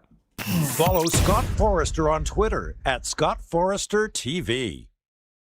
Facing time for a crime, huh? Got a list of charges looming over your head? 5-0 got your back up against the wall. Them alphabet boys trying to sit you down on that rack. Well, have no fear. The People's Defender is here. Attorney J.B. Brown, powered by Alexander TNR trial attorney. He meticulously investigates every case and challenges evidence. Dedicated to protecting the rights and futures of individuals facing criminal charges. Hit him up now at thepeoplesdefender.com. Thepeoplesdefender.com. Physical office location, Birmingham. Sterling and the fine folks at Champy's Chicken on Highway 119 in Alabaster want to welcome you in for a great lunch or dinner starting at 11 a.m. every day. Chicken that's brined overnight and cooked to order, and the taste of the Delta with those Delta recipe tamales. Champy's is perfect for all your tailgating needs this football season. You can also choose Champy's for your next party, wedding, or birthday. Great food, great people. Champy's Chicken on Highway 119 in Alabaster, and everything online at champyschicken.com. At Central State Bank, we are large enough to serve you and small enough to know you. Manage your money with ease, whether it's mobile banking, hassle-free checking, competitive loans, business solutions, or personalized financial advice. We're your hometown bank with big-time service. Visit us today and experience banking made simple, because at Central State Bank, you come first. Member FDIC. Next Round shirts, Next Round hoodies, and Next Round hats all in one place, nextround.store. Find your favorite piece of gear from your favorite show and put it in your rotation. You never know, you might be in one of our videos showing Next Round gear being worn all over the world. Find all of your favorite Next Round gear by visiting nextround.store. Place an order for you and that big Next Round fan in your life at nextround.store. Look your best at work, at school, at the stadium, or anywhere you go wearing Next Round gear from nextround.store. Hey, let me tell you about our friends at Urology Centers of Alabama. Compassionate and comprehensive urological care with 35 physicians, 17 locations across Alabama. Their patient-centered approach to all of your urological needs. Remember, they've got that new men's health center. It is beautiful, helping men with a wide range of sensitive male issues in a comfortable environment. You can always go online, visit urologycentersalabama.com, schedule an appointment with one of their many urologists today. Hey, there's nothing worse than waking up to a plumbing problem. Don't get caught in a flooded house. Call the guys at Hemp Hill Services. Adam, Chad, and the team at Hemp Hill are the only ones I trust to fix it and fix it right the first time. Hemp Hill Services does it right and always at a fair price. For all of your plumbing, cooling, and heating needs, trust the name that Birmingham has trusted since 1954.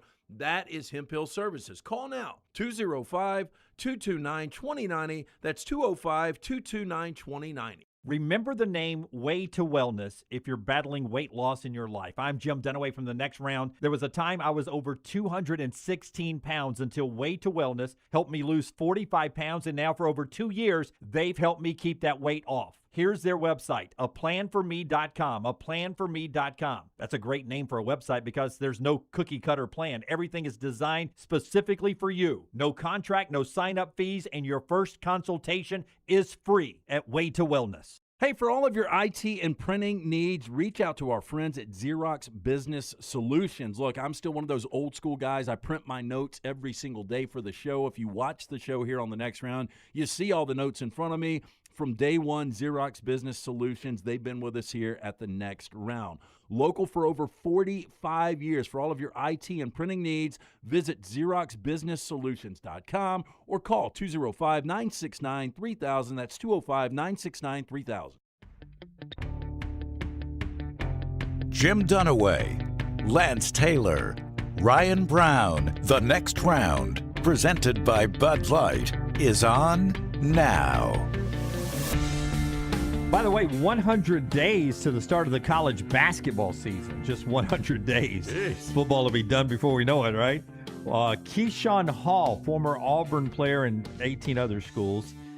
A preliminary injunction in Ohio yesterday. He was one of the athletes that gets another year of college basketball. Averaged 19.7 rebounds at Auburn, 6'7". We'll see where he ends up. Doesn't sound like Auburn and Stephen Pearl are interested. Yeah, I don't think back at Auburn would be your answer to that question. So we'll see. By the way, that Duke-Michigan game, part of the 3-game Amazon package that Duke sold, but they couldn't do it at MSG because Fox said, wait, we own the rights to that. So they had to move it to the Miami Marlins Stadium. That's not going to happen now either. So Duke and Michigan is off for this upcoming season. That's not going to happen. Duke's now slated to play Texas Tech at MSG on December the 21st, per the sources there.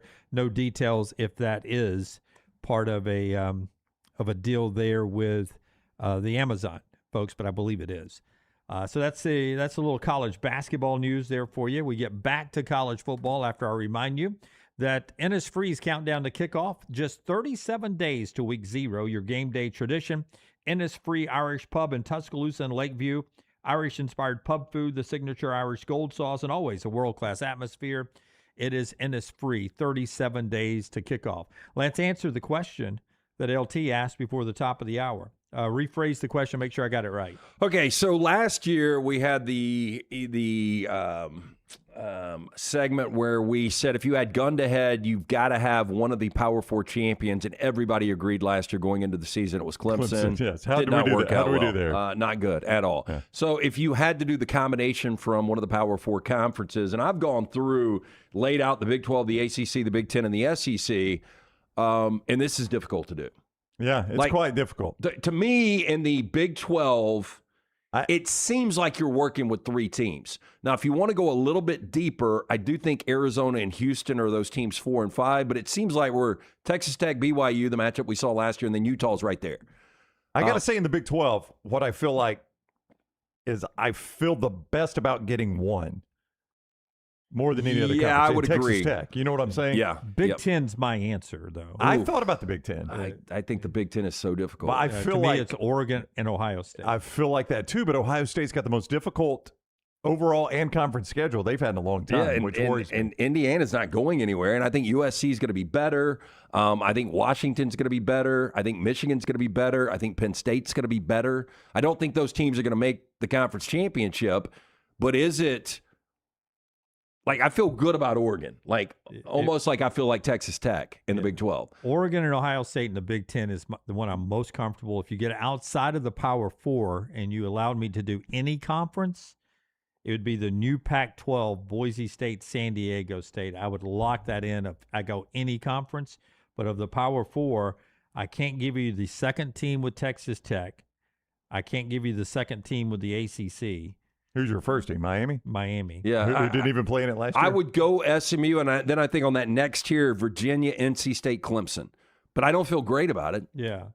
But I feel better about trusting Ohio State to get there with Oregon than I do anybody else going with whoever I think is going to win the league, if that makes any sense. No, it does. And I do think Texas and Georgia ultimately play, but then there's 5 teams behind them that are all, jumbled up.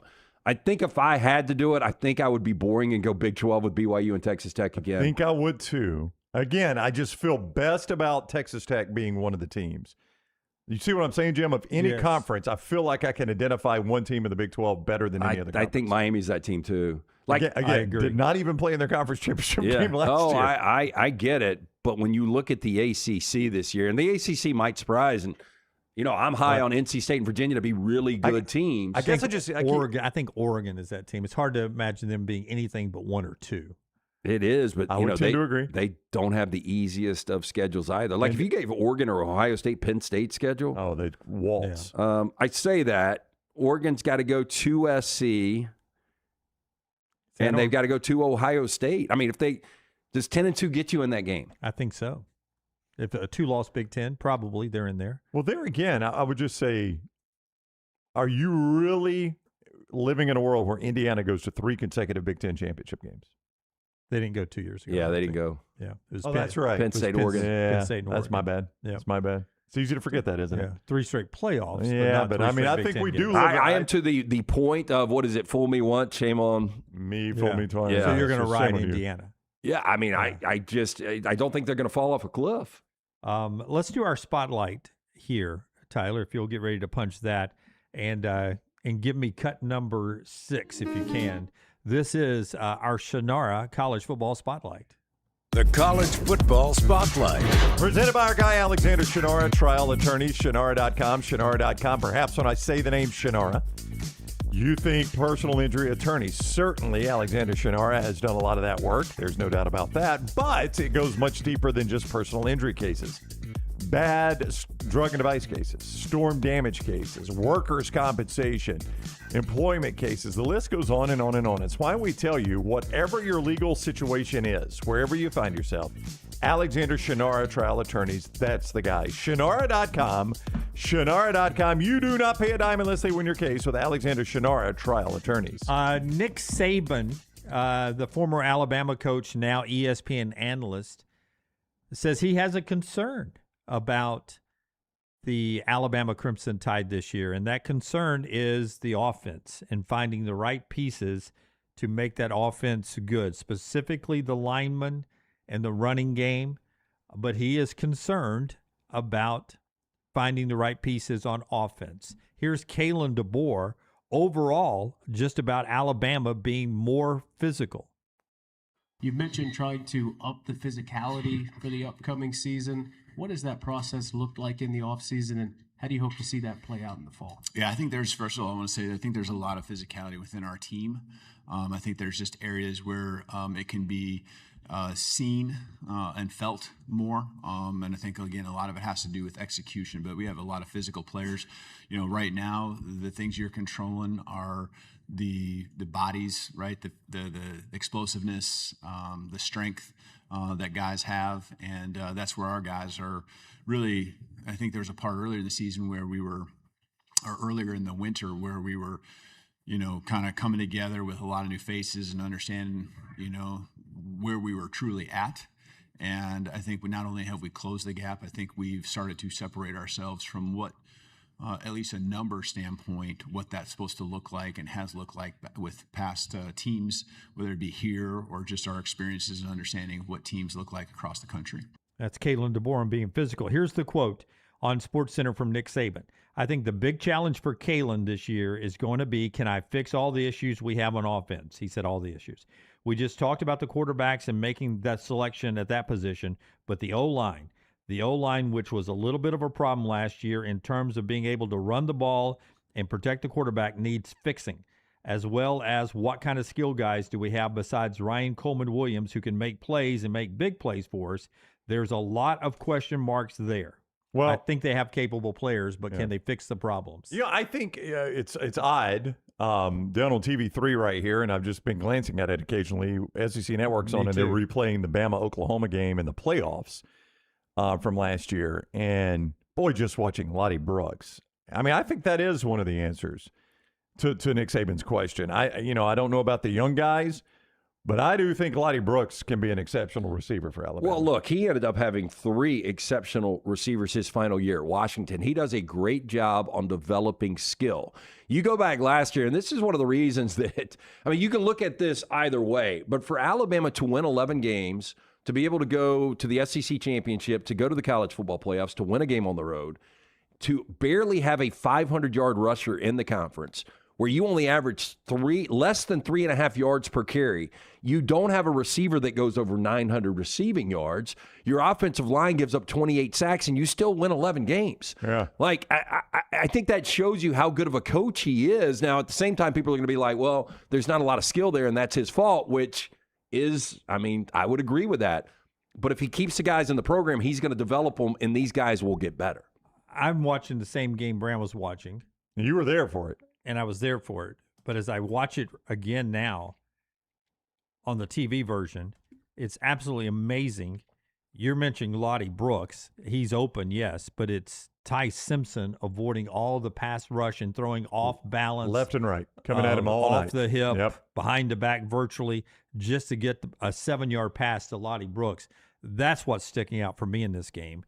And as I rewatch it here, and can the new quarterback do that? But more importantly, can the offensive line prevent him from the new quarterback from having to do what Ty Simpson did last year? And can they run the ball? And how much of that is just the scheme that they can't produce a running game that Ryan Grubb likes to the scheme that they have there? Can they run the ball better? And that, I think that goes back to the physical question we just heard Kalen DeBoer answer. Yeah, but go ahead, bro. I was just going to say, no, you go back to 2023, and I just want to bring this up. So Dylan Johnson was a back that went 1,200 yards, over 5 yards a carry. Odunze obviously was one of the elite receivers. Jalen Polk, Jalen McMillan, who is now with your Bucks. Bernard was on that team. I mean, you had really, really good receivers. So, I mean, he knows how to coach these guys, and he knows how to coach them up. They got to get back to running the football. And who is that guy? I guess it's going to be Crowell, guess. We'll see. I mean, a lot of people would like to think that, but that's going to let out a freshman. I mean, that is. I don't know where else you get it. Yeah. Let me ask Daniel you guys. Hill's in slow motion for you. He is. Can I say just one thing about the running game real quick before we move on? And I've had more than one Alabama fan say this to me, and I've seen it in the chat as well. A variation of this, okay?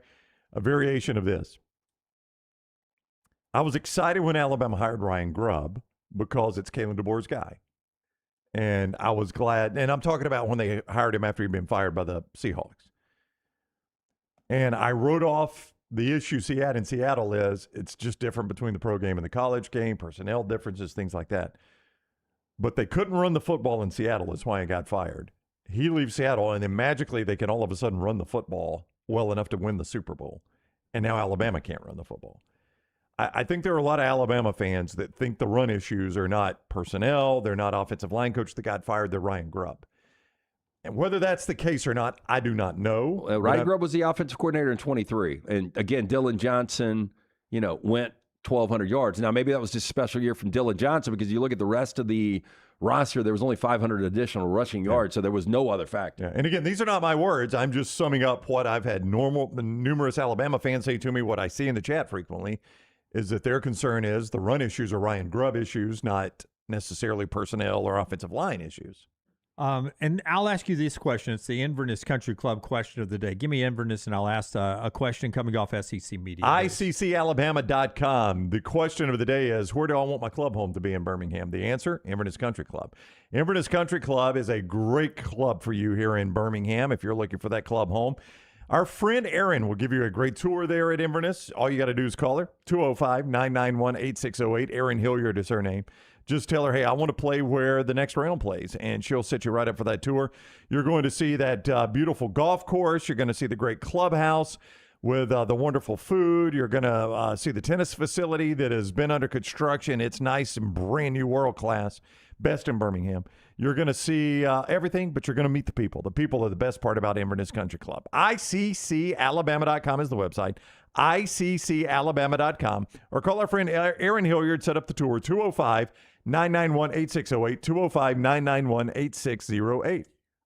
Offense or defense, when I say units, entire offense, entire defense, what is the least talked about? What great unit, what good unit are we not talking enough about? Offense or defense for a specific team? I'm not saying D-line, linebackers, defensive backs. You're talking about one side of the ball. One side of the ball. Whose offense or whose defense are we not talking enough about coming off the SEC?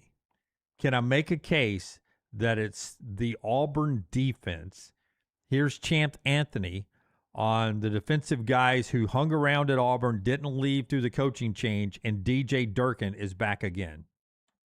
You go through a coaching transition, but a lot of the defense ends up sticking around. What were those conversations like with your team of kind of keeping that core defense together? You know, it was what everybody think it was. Like Coach Dirk stayed, so we stayed. Like Coach Dirk, he's the heartbeat of our defense. Like he's the guy like who motivates us day in and day out, no matter what. He's the same person, he's the same man, and you got to commemorate a man like that, because in college football you don't see a lot of real men like that. And man, it's fun playing for Coach Dirk. Like it's fun. Like he calls players, not plays. So like he calling on your number. Like it's a real sense of pride when he call on my number. Like I know I got to go execute, and he gonna keep calling on that number. If you hot, man, and he keep it going. So he puts you in position to make the best plays, and that's what you can ask for out of a DC. The Georgia game, just 23 in overtime to Missouri, 10 to Kentucky, a hard-fought 27 to Alabama. Who else? All these other games, just not a ton of points that defense gave up last year. 20 to Georgia, and one of those was. But I when you ask the question, I'm thinking more of a team that can realistically make noise. So I do not think about the Auburn Tigers. With that said, everybody, when you talk about Lane Kiffin and the transfer portal and the different moves they made, I look at this defense with Whit Weeks leading the defense. Blake Baker, again coming back as defensive coordinator. That's key there, Lance, because he could have gone. He stayed. Lane kept him. And they get a lot of playmakers back and added some talent. Yeah, and this is a defense that gave up less than 20 points per game. It was a top 25 scoring defense last year. It's going to be better this year. With no offensive support. LSU's offense was awful. And so now you're getting the offensive support. So if LSU is going to get to where a lot of people believe they will get to, even in year one under Kiffin, I think it's going to be Blake Baker's defense that will carry a big load of that. Well, you look back, though. I mean, they held Oklahoma to 24. One of those was a trick play Auburn did last year. Texas A&M to 16 in College Station. That defense played their ass off last year. DJ Durkin is one of the best defense coordinators in football. I mean, he is, and I fully believe in year one, and that is what is intriguing about this Auburn team is you've got the experience at quarterback. The tempo is going to be there, so they're going to have to be better offensively. The points are going to go up, yards per game, and then defensively, they should be airtight. A defense we don't talk enough about? I'll make a case for this one being kind of in Auburn's category, maybe not a contender, but a unit that we just don't talk enough about. Missouri? You can guess. Tennessee? Missouri. Missouri. Missouri's defense was really good every year it's been good. Second in the league against the pass, third in the league against the run, third in the league scoring defense. And you just don't think of Missouri's defense. Even before Drink, they had those edge rushers. They always had good guys in the front seven. I mean, it was one after another in the front seven. And they were really good last year. I mean, that was a good defense last year. When you think Missouri, because of their head coach, you think offense normally. Last year, Oklahoma, Georgia, whatever direction, Alabama, Missouri, and LSU all right there. I mean, Missouri might have had the third best defense in the SEC. I mean, I think I just made a case for, third against the run. Second against the pass, third against the run, third scoring. So, I mean, second or third best defense in the league based on those numbers. I just gave you the most important numbers right there. Yeah, less than 19 points per game. Yeah. How many minutes are in a game of football? 60. 60 last minutes. I checked, yeah. They average about 37, 38 minutes time of possession because they love to run the football. That helps your defense out a lot. Well, and so that is a factor you got to look at with the Auburn Tigers.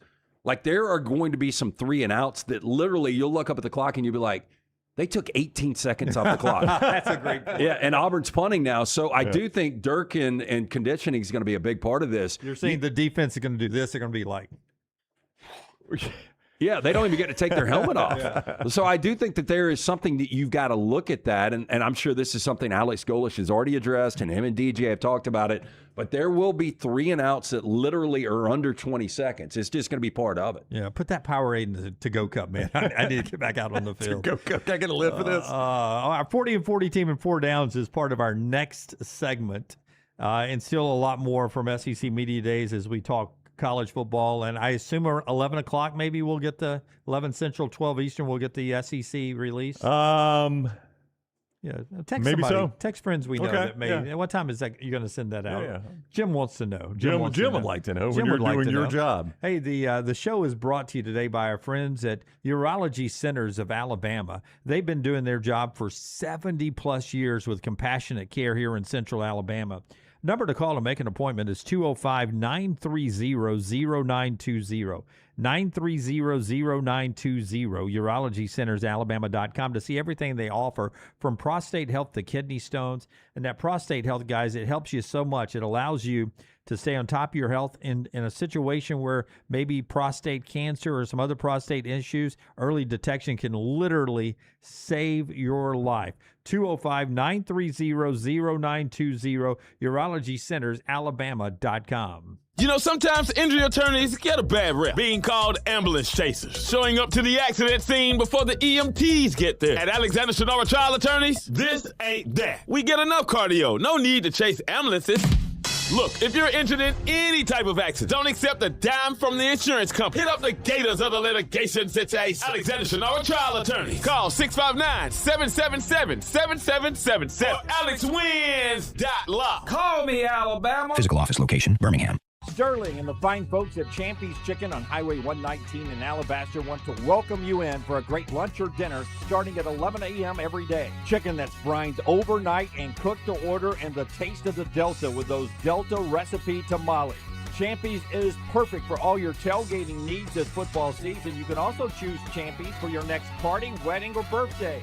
Great food, great people. Champy's Chicken on Highway 119 in Alabaster, and everything online at champy'schicken.com.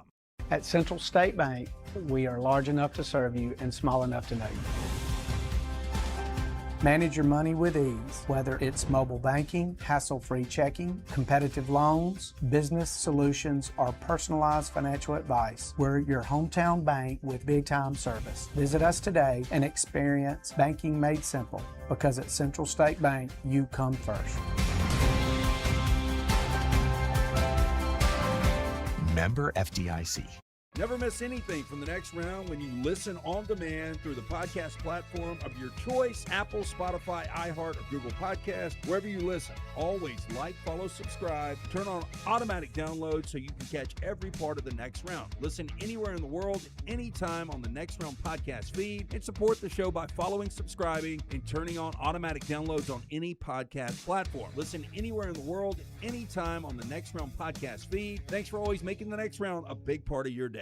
Hey, for all of your IT and printing needs, reach out to our friends at Xerox Business Solutions. Look, I'm still one of those old school guys. I print my notes every single day for the show. If you watch the show here on the next round, you see all the notes in front of me. From day one, Xerox Business Solutions, they've been with us here at the next round.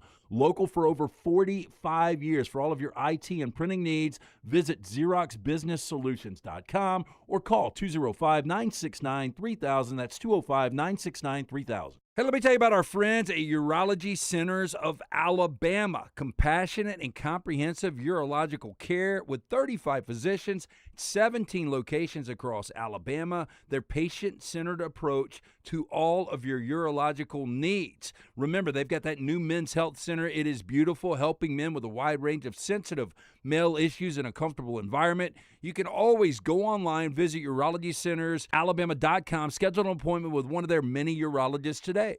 Hey, there's nothing worse than waking up to a plumbing problem. Don't get caught in a flooded house. Call the guys at Hemp Hill Services. Adam, Chad, and the team at Hemp Hill are the only ones I trust to fix it and fix it right the first time. Hemp Hill Services does it right and always at a fair price. For all of your plumbing, cooling, and heating needs, trust the name that Birmingham has trusted since 1954. That is Hemp Hill Services. Call now, 205-229-2090. That's 205-229-2090. Storm season is here. Make sure you have a plan of action in place right now. Greg from Pell City and Storm Restoration Roofing should be your first call when storms hit. Insurance companies love working with Storm Restoration Roofing because of Greg Nelson's name and reputation in the industry. When storms hit, call Greg Nelson. He's local, 205-542-3531. He's the home of the free no-cost roof inspection. Greg from Pell City on Facebook, 205-542-3531. 888-866-3531. It's Storm Restoration Roofing.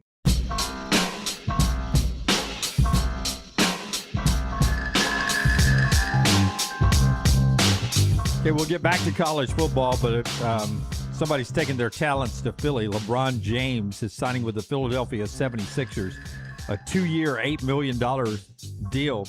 He's going to play for $4 million a year. That's crazy. That's a steal. I guess. So LeBron, I wonder if his Sixers days will be the Wizards for Michael Jordan.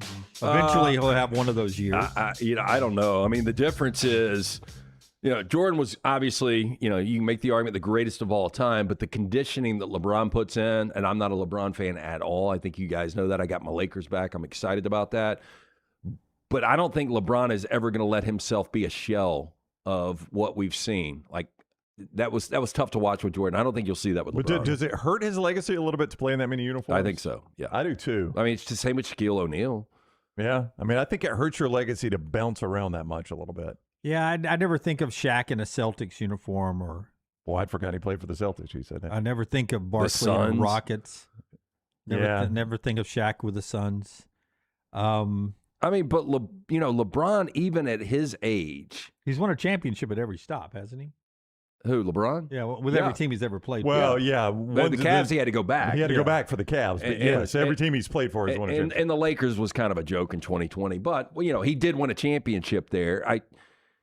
It's almost like when he went to the Lakers, the expectation was how many does he win? Is he an all-time great? Like, I will never consider him an all-time great Laker. Yeah. I don't know if that sounds weird. No, it doesn't. That's a very high bar. Like, I used to always tell you, I think Kobe's the better of the two players.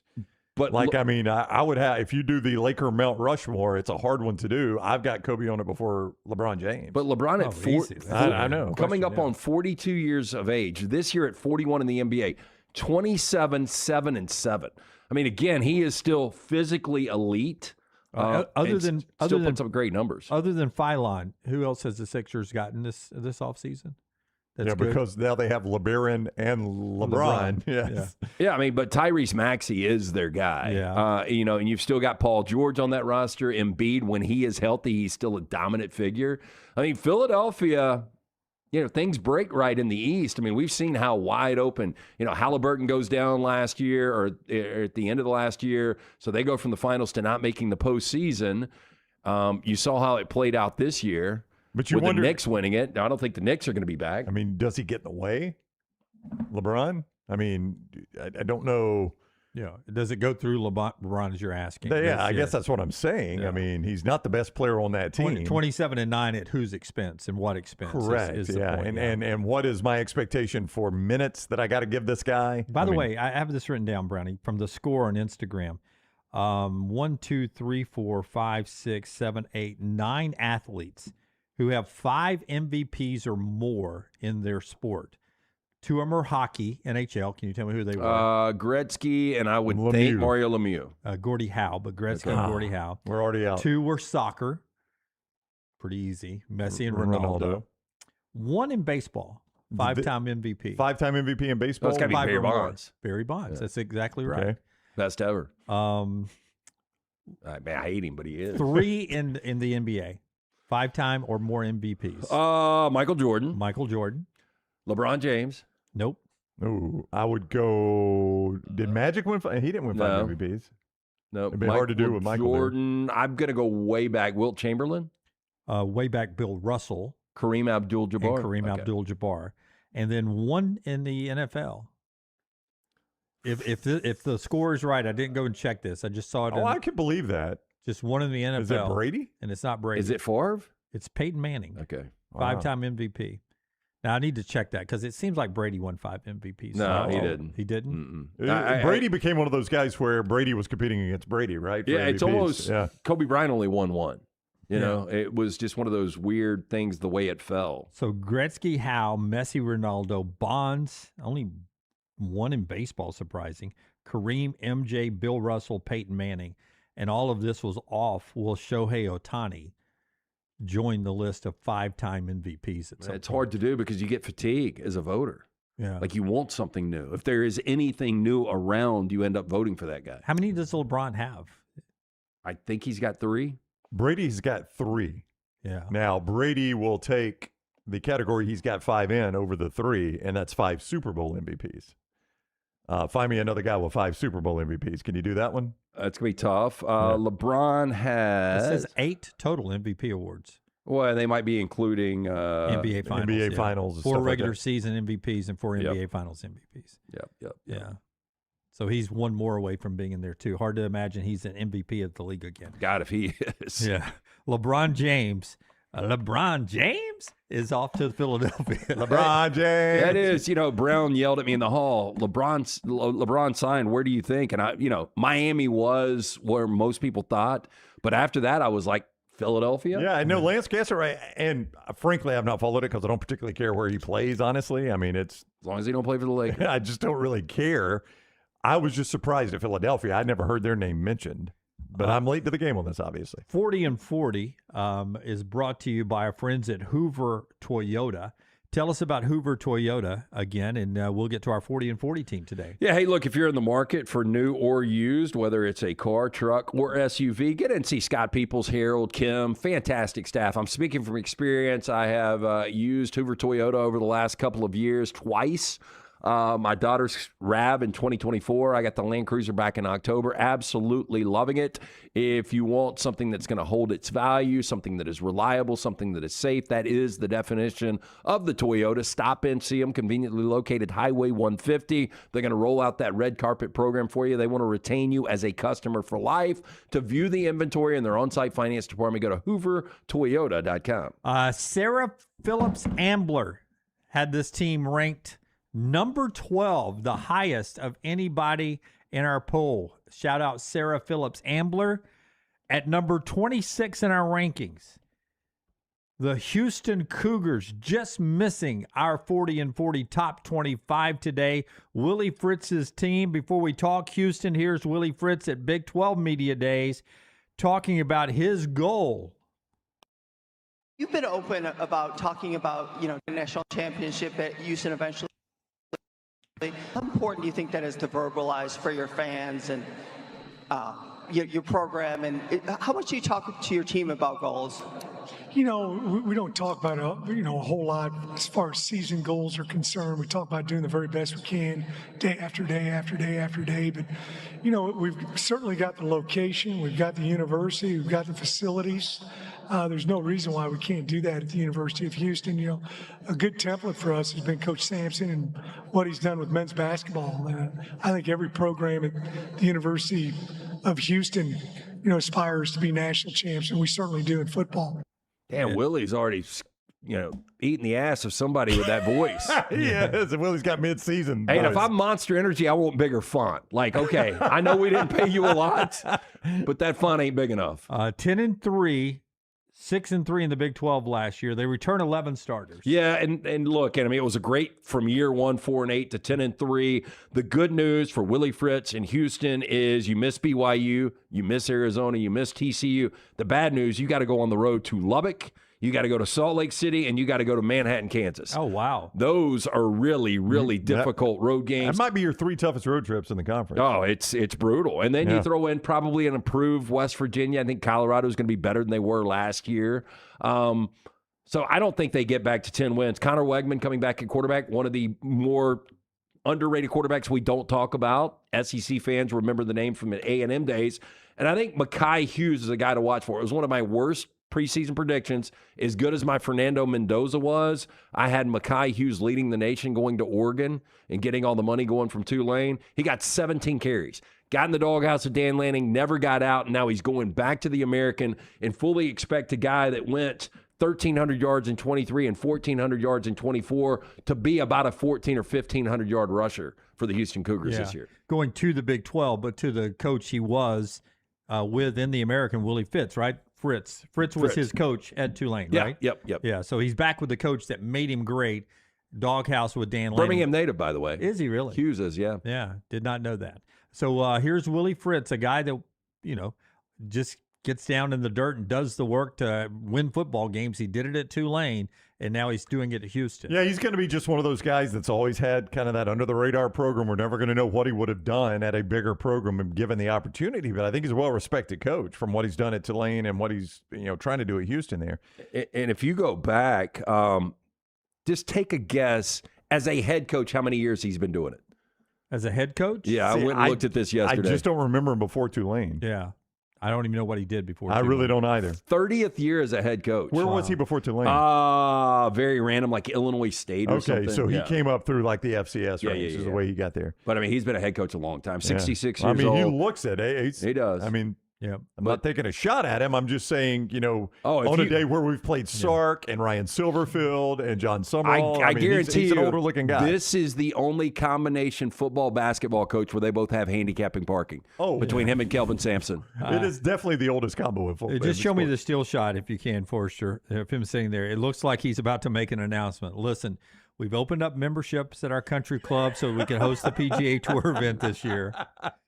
So welcome here to the Monster Open this week. Monster Energy Open. Yeah, if you told me this was the State of the Big 12 address from their commissioner, I'd be like, okay, that makes sense. But He's probably still drinks prune juice to get regular in the morning. Okay, so we are just going to kill the guy. Hey, that would have to be on the Live Tour, right? Yeah, the Monster Energy Open. The Monster Open. It's very Liv needs that right now, by the way. They could use another tournament. They're going to be. If you're the athletic director for Houston, you got to be looking. You got to have a short list in the drawer. With these absolutely. guys. You've got the oldest combo in sports. Yeah. I can't even think of one that's close, really, between he and Sampson. They're going to be America's sweetheart Friday night, week 3, when they're at Texas Tech. Don't you think? Oh, yeah. Everybody's going to want to see that upset, and they'll probably be a 7-point dog. 7-point dog. Yeah, be a good game. By the way, the U.S. leads the global economy in prune juice sales. Do we now? Canada is next, then Germany, France, and the United Kingdom. I assume it works, right? I can't definitively say I've ever had it. Yeah, back to my Aunt Frances, my great aunt. She always wanted prune juice. Yeah, she was that old, huh? Yeah. Oh, yeah. I never knew her young. Not very popular in the Asia and Pacific markets. I assume they have a different fruit and or spice that they use to do the same thing that prune juice is known for doing. So prune juice and their longevity is better than us. Prune juice is just known for clearing you out, basically. Yeah. That's what that's why you drink it, right? In Mexico, they apparently eat lettuce, and that takes care of it. I mean, you can do that here now, and it'll Well, clear you out. That was my joke. That both of them thought I was serious. Oh, okay. No. Thank you for jumping on the state of lettuce. Hey, in our country. when does lettuce make a comeback? I don't know, man. I have been rolling the dice lately. I haven't really avoided it much. I ate a salad the other night at a restaurant. I did not. I went to Chipotle last night. I got worried the other night because I ordered Greek egg rolls, and it was spinach with feta cheese and chicken, but it was cooked, so I don't know. Yeah, and it's spinach. What's that? And it's spinach. Oh, spinach is fine? I thought it was all fresh produce. Oh, I have no idea. Yeah, I think it's I all thought fresh we had narrowed produce. it down to lettuce. I thought it was lettuce. Specifically Taco Bell lettuce. Didn't they take it off the menu? Well, it's from certain parts of Mexico, certain farms. Yeah. Hey, you can't scare anybody off the bell. That's right. Those People damn lines are still wrapped They're around. still going to eat it. And they announced that they're doing $1 enchiritos now. Okay, I'll give that a run. In response to this lettuce crisis. Yeah. So now you're just going to get regular Taco Bell diarrhea. I went to expensive Taco Bell last night and had a burrito, but I left the lettuce off. I was like, but no lettuce, please. Yeah, I did that 2 nights ago with the kids. Yeah. All the kids left the lettuce off too. Double down on the black beans, though. I'll take that. Go heavy beans, no lettuce. heavy How beans, often no lettuce. is that? If there is a specific nationality of food, would Mexican, Italian, or an American fare be like something you can eat more than 3 times a week? Because I can do Mexican 3 or 4 times. Mexican, I think it is. That's an old radio discussion. I remember you saying that if you had to 365 days, that's the one you could do. I think I could do it because I'm on a beef burrito kick, which I've never had. But the last 3 times I've done that, I got on the cheese enchilada kick for a while. It was always cheese quesadillas for me. Anything but fajitas, Brown. Yeah, you. The selfish dish. It's a very attention-grabbing dish. It is. Yeah, it makes a lot of racket coming out of the kitchen. We had a family meal to celebrate Maggie's birthday. We went to Mexican and we took Harper and her boyfriend and Carter and Maggie and I. And I said, does anyone mind if I get fajitas? And my daughter's like, Dad, I don't want to put up with the chaos and the sizzling.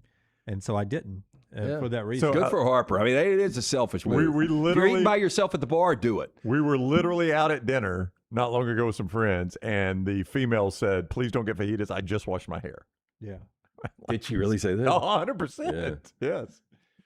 It's not just me. No, I've said it for you're not years and alone in years this, and yeah. years, but man, it's too much. It's overwhelming. It's a magic trick. It's not magic though. 4 Downs brought to you by our friends at Central Alabama Asphalt. Usually we get a Houston question, part of our 40 and 40 there. Tell us about Central Alabama Asphalt. More wins, Cougars or Texans is going to be a tough question for me. Central Alabama Asphalt is the organization that you see out doing a lot of those federal paving jobs, the state paving jobs, the municipal paving jobs. They do a ton of those. And what that may indicate to you is they got all the work they can handle. They don't need your smaller job. That could not be further from the truth. Things like parking pads, driveways, parking lots for a church or a community center or something like that. They do those. They've got an entire division doing just that. Same crews, same quality, same no excuse standards, no matter the size of the job. For an estimate of any job, big or small, call 205-349-0910. 205-349-0910 or centralalabamaasphalt.com. First down. Do you guys care if I go 5 downs? Do not at all. It's a Friday. Okay. We'll take a penalty. That's what because We'll I take a came delay across game. something this morning I wanted to throw in there. In fact, I'd have no problem if you and Tyler wanted to take the last hour to watch the first hour of Jaws. Okay, so I did not put it the way you did. I know Okay. you thought that was coming. I mean, And don't you think it's close? Yeah, I mean, I would go Texans. But I was probably going to would. ask you guys, what happens first, the Texans in a Super Bowl or Houston to a college football playoff? Houston to a college football playoff. Incorrect, Brown. Thank you, Jeff. How do you know that? The Texans to a Super Bowl? The Texans, I mean, they are C.J. Stroud having a heartbeat in the playoffs. It's best defense in football. It from is. being there this year. I agree. And C.J. Stroud in those playoffs got them how deep?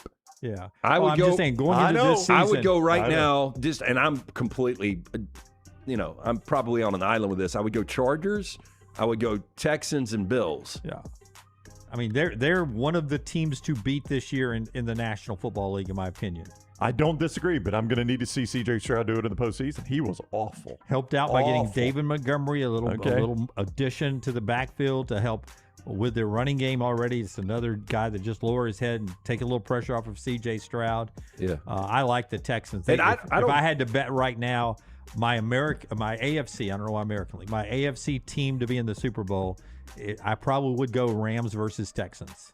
I'd love to see it. You I understand what you're saying. I'd be though, cheering for the Texans. About Stroud because where he was at the end of last year, he had completely lost his confidence. Terrible. So we'll see what the offseason does. But we also saw C.J. Stroud at his best his rookie season. Yeah. So we know he's got the potential. I agree with you 100% on that, but it is just you see a lot of really good quarterbacks that can't figure it out in the playoffs, and they're good quarterbacks. It's not that they're just bad players; they just cannot figure it out in the playoffs. It's a different world of football, and that would be my. And I'm just looking at Houston being in the Big 12. It's a wide open conference, and to get to the college football playoffs, all you got to do is win the conference championship. And I know that's tough, but still, only one. So somebody does it every year. Second down. So I had to pull a lot of this stuff back because Brooks reminded me on June 24th, I did the July 24th birthday, so I had to pull some of that out. We've already done these. But Elizabeth Moss is 44 of Mad Men fame, and she does a ton of stuff. If I asked you what was the more unlikable character on Mad Men, was it Peggy or was it Betty Draper? Easily Betty Draper for me. I loved Peggy, especially. You loved Peggy? Not sexually. No, but I'm just saying you liked the character. Yeah, I did. I mean, when she walked in, this was the episode I saw last night. When she walked in and quit to leave, Don was like, "Okay, give me the number." This is Jimmy Susan B. Anthony. What number do you want? And she's like, "There's not a number. I just think I need to." She was such a whiny character. All she did was complain. She climbed the ladder. And against, how talented was she? On she the was spot, obviously really talented, but she bitched and complained way too much. Oh man. Closet tramp back in the day too. She banged everybody. But she thanked. Not compared to who? I mean, Peggy was hooking up with guys in the bar at the coat closets, and she was a tramp too. Yeah. I think everybody was in the 50s. apparently, or I- 60s. Is Pete Campbell the most annoying of all of them? Oh, he was terrible. Yes. Of all of them, Yeah, he's the most. Pete Campbell was Yeah. the worst. Played it perfectly. Yeah, but Betty was always mad about something. She Oh, seemed like she she was bitched and complained, smoked all the I time. know. And slapped that little girl around like nobody's Yeah, business. Sally. Yeah. Sally deserved better. But I was a January Jones fan. I thought that was. Well, I mean, if you're going by looks, it's gosh, a this no is contest. yeah, we don't. But start it the showed fight. you she had no acting chops at all because she got nothing. She out of really that. did out of that, did she? Yeah, I would say though that when you say, man, when Don looks up with tears in his eyes to say, I always knew you'd go somewhere else. I just thought we'd always be together. Yeah, because they were teammates, man. That's right. I just thought that was a great line. Third down. Karl Malone is 63. If I asked you who had the better career, Karl Malone or Kevin Garnett? Thank God it wasn't Karl Marx. Karl Malone or Karl Marx? Hey, his books are still around today.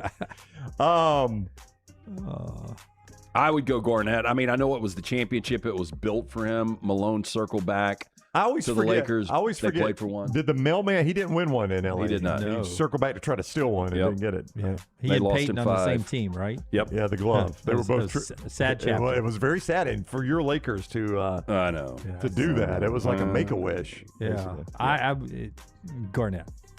I thought I think Garnett I'll go was KG. I thought he was the better player. Yeah. Like the skill that he had, like Malone was, he was a true power forward, but Garnett was more of what you get in today's basketball. A legit 7-footer that can do everything. Career? Yeah.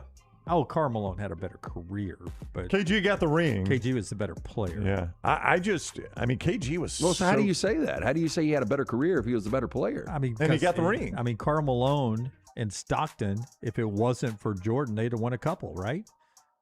Probably so. And I mean, they would at least been in the finals. Who else they run into in the West to try to play Jordan and them? Portland was really good Portland back was then. really Remember good. they had Clyde Sacramento was Drexler? really good. I mean, the Supersonics with Sean Kemp back then were good. Yeah. Phoenix with Thunder Dan and Barkley. Yeah. So the West was fun back then. You remember how fun that was? Yeah, it was awesome. Yeah. Because that was the end of the Showtime Lakers, right? The Lakers were kind of, am I right about that? They were kind of fading a little bit. So team success, longevity with Stockton and Malone. And Jeff Hornacek. But I think Jeff we forget Hornacek? how good those T-Wolves teams were. He had them as a 1 seed. Yeah. Yeah, I think I'll go KG. Fourth down. Drake London, 25. Forster will love this question. More yards in 2026, Drake London's regular season or Cam Coleman's whole season? Give me Forster's mic. Forster, you answer first. Falcons great, Drake London, regular season, or Cam Coleman, Texas great, whole season? Give me Drake. I think he's gonna have a big year. I think I'm with Scott here. I'm high on your Falcons too, Scott. too. I don't know that you've got a great quarterback situation, Oh, I know we don't have a great quarterback. but I think you got a good enough one to put up some numbers though. And Drake is just so consistent. yeah, And he's one of those that, he's not going to always put up the best numbers with the Justin Jeffersons and the Jamar Chases and the Pukas. But if you were I'm going to throw a ball and your life depends on somebody catching it, maybe right there at the top He'd of be the a pretty list. good option there. Yeah, I'll go Drake London. He does not have drops. I've at least seen it out of London. I haven't seen it out of Cam Coleman And it's consistently. consistent every year. And Yeah. he's physical and doesn't get hurt. Yeah, Knock Drake on wood. London for me as well. Yep. I hate that Tampa Bay is playing for second place before the season. Here we Here go. we go. Or third. and we're Or off. maybe even fourth. Saints are going to be a little bit better this year. I don't know why the Falcons are even fielding a team. Because you've already won the championship. What are you going to do in January? You're going to watch the playoff game at home? You going to go over to Mercedes?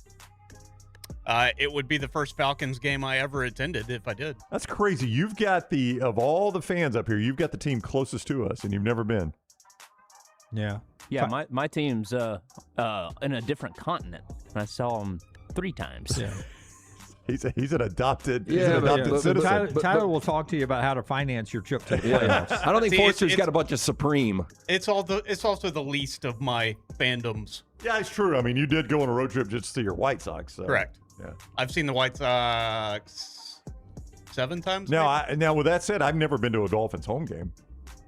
Have you ever been to a Bucs I've home never game? been to a Bucs. I've been to a Dolphins home game. It's too hot. Yeah, I've never been to a. Now I've seen them in Tennessee and I've seen them in Atlanta a lot, but I've never been to a home game. I've been to Falcons playoff games too.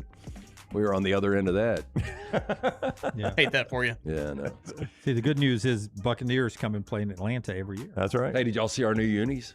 The Rams? Falcons? Y'all The got new Rams? unis? No, we did for the season ticket holders. They brought them all to SoFi last night. Trent McDuffie came out. Matt Stafford came out. Myles Garrett came out. We've got 2 new alternative uniforms. Love them. I kind of had a direction of where it was going to go, and one of the uniforms is the one that I said that we should have switched to in 2000, and then again when they changed uniforms in 2020. Can you show? I'm pulling can you- it up here. Okay, let Forrester pull them Well, up. And I would've want to been see what you guys awesome think about is this. if Aaron Donald had been in one of them. That's why he announced he's coming back. Oh, what if LeBron James had been in that? But it's Play funny, tight like, so the announcement was at 8:30 Central Time last Here night. we go. And which ones you thought you should have Boy, done? that black one on the far right's awful. Yeah, so Y'all we should wore it. never wear I that. will say, we wore it one time last year, and we beat Seattle. I was at that game in SoFi, Yeah, but it's the a bad uniform. far left with You wore Braden that Fisk. black one against Seattle in such Yeah. a big game? Yeah.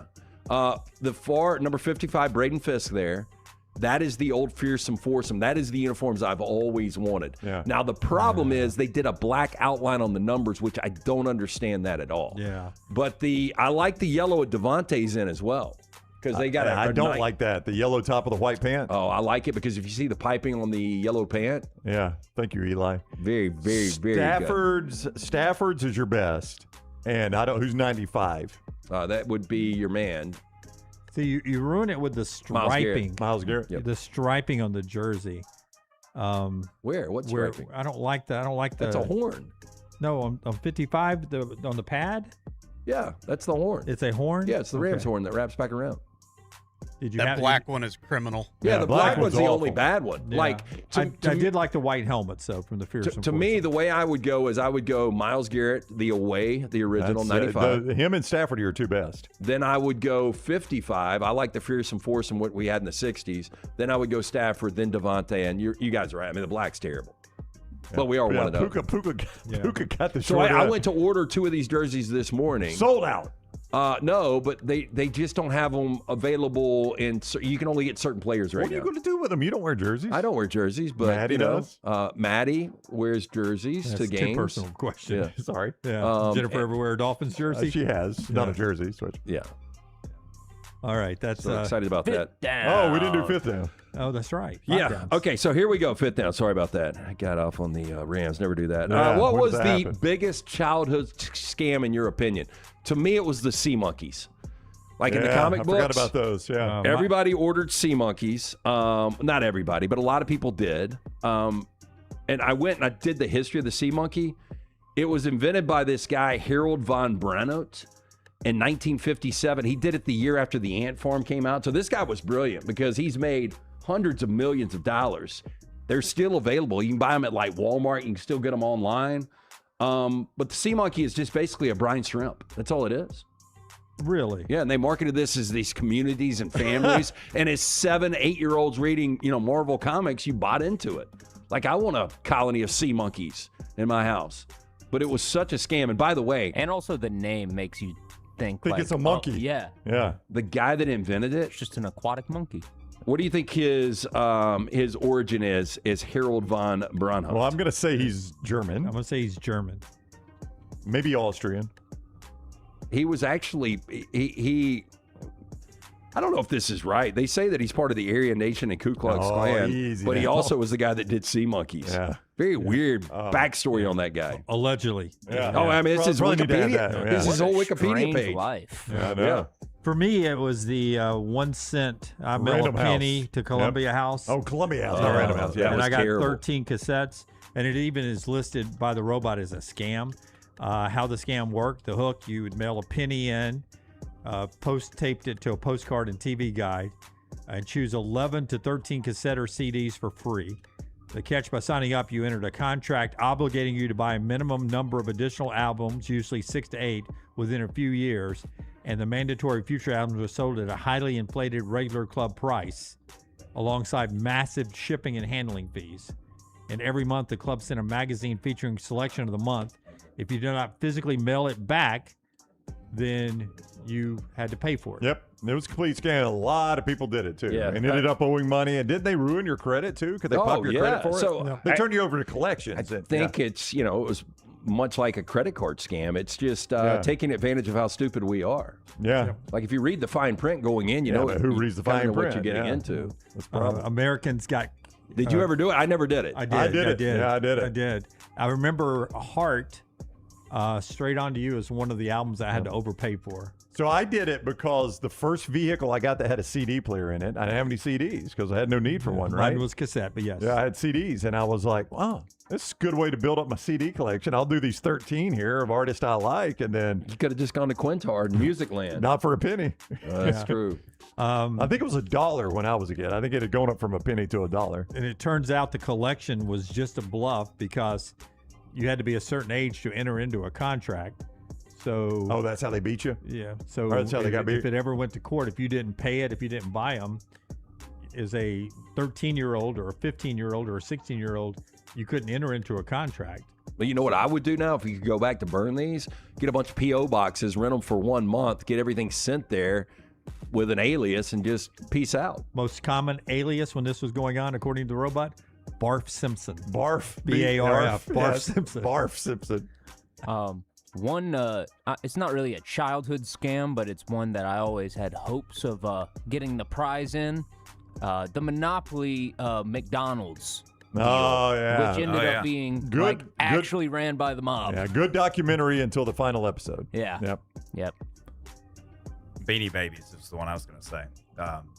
My parents literally had collector's Beanie Babies that we couldn't play with as children. She had a Princess Diana Beanie Baby that's set up on the dresser in her bedroom, and we weren't allowed. We just could look at it. I think that one actually used to be worth some money. I'm sure it was. I bet it's not worth shit now. Oh, no, right. I bet it's more now if she died. And what an eyesore having a Beanie Baby on your dresser. I know. Wow.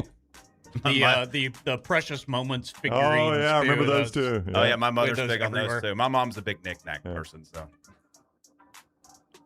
All right, that is our 5 downs today, and that's hour number 2 of the show. That's brought to you by our friends at New York Butcher Shop. I saw our man Jim yesterday, went in, got 3 fillets after seeing the Odyssey. Just absolutely fantastic. The best meats out there. Jack Taylor had eaten at a local steakhouse, and he was like, so much better. I'm telling you, the price point from what you're going to pay from going out and buying steaks to what you can get at the New York Butcher Shop, you're going to absolutely love. The in-house sides made fresh every single day. Fantastic selection of fine wines and desserts. Got some of that apple pie last night as well. 2 locations, the original Cabo Heights, Highway 119 in Greystone. Rare quality, well-done service. It is the New York Butcher Shop. Take the next round anywhere you go with official Next Round gear. Buy yours today at nextround.store. Dump trucks, delivery vans, tankers, 18-wheelers, 35 types of commercial vehicles share the road with you every day. When one hits you, trust me, the company's lawyers are already moving. You should be too. Over $2 billion recovered. Alexander TNR trial attorneys are ready to fight for you. Call 659-777-7777 or visit alexwins.law for your free case evaluation. Don't wait. Alexander TNR trial attorneys. 659-777-7777. alexwins.law. Physical offices, Birmingham. Sterling and the fine folks at Champy's Chicken on Highway 119 in Alabaster want to welcome you in for a great lunch or dinner starting at 11 a.m. every day. Chicken that's brined overnight and cooked to order, and the taste of the Delta with those Delta recipe tamales. Champy's is perfect for all your tailgating needs this football season. You can also choose Champy's for your next party, wedding, or birthday. Great food, great people. Champy's Chicken on Highway 119 in Alabaster, and everything online at champyschicken.com. At Central State Bank, we are large enough to serve you and small enough to know you. Manage your money with ease, whether it's mobile banking, hassle-free checking, competitive loans, business solutions, or personalized financial advice. We're your hometown bank with big-time service. Visit us today and experience banking made simple, because at Central State Bank, you come first. Member FDIC. Next Round shirts, Next Round hoodies, and Next Round hats are all in one place. NextRound.store. Find your favorite piece of gear from your favorite show and put it in your rotation. You never know. You might be in one of our videos showing Next Round gear being worn all over the world. Find all your favorite Next Round gear by visiting NextRound.store. Place an order for you and that big Next Round fan in your life at NextRound.store. Look your best at work, at school, at the stadium, or anywhere you go wearing Next Round gear from NextRound.store. Hey, there's nothing worse than waking up to a plumbing problem. Don't get caught in a flooded house. Call the guys at Hemp Hill Services. Adam, Chad, and the team at Hemp Hill are the only ones I trust to fix it and fix it right the first time. Hemp Hill Services does it right and always at a fair price. For all of your plumbing, cooling, and heating needs, trust the name that Birmingham has trusted since 1954. That is Hemp Hill Services. Call now, 205-229-2090. That's 205-229-2090. Remember the name Way to Wellness if you're battling weight loss in your life. I'm Jim Dunaway from The Next Round. There was a time I was over 216 pounds until Way to Wellness helped me lose 45 pounds, and now for over 2 years, they've helped me keep that weight off. Here's their website, aplanforme.com, aplanforme.com. That's a great name for a website because there's no cookie-cutter plan. Everything is designed specifically for you. No contract, no sign-up fees, and your first consultation is free at Way to Wellness. Hey, for all of your IT and printing needs, reach out to our friends at Xerox Business Solutions. Look, I'm still one of those old school guys. I print my notes every single day for the show. If you watch the show here on The Next Round, you see all the notes in front of me. From day one, Xerox Business Solutions, they've been with us here at The Next Round.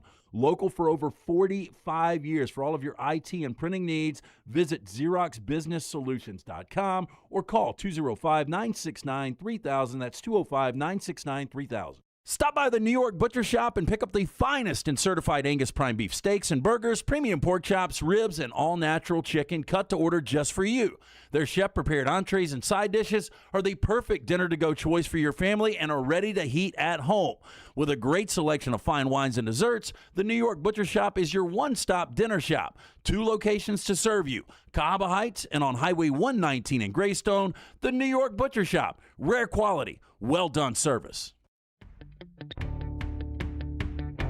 Jim Dunaway, Lance Taylor, Ryan Brown. The Next Round, presented by Bud Light, is on now.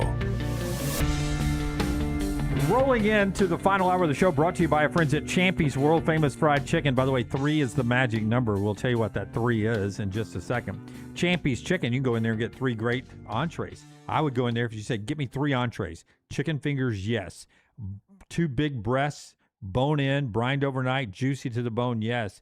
And don't sleep on those tamales, Mississippi Delta recipe tamales as an entree. They're delicious, and I love them all. You buy them in 3, 6, 12, I think is the order you can get them. All right there, Highway 119 in Alabaster, Champy's World Famous Fried Chicken.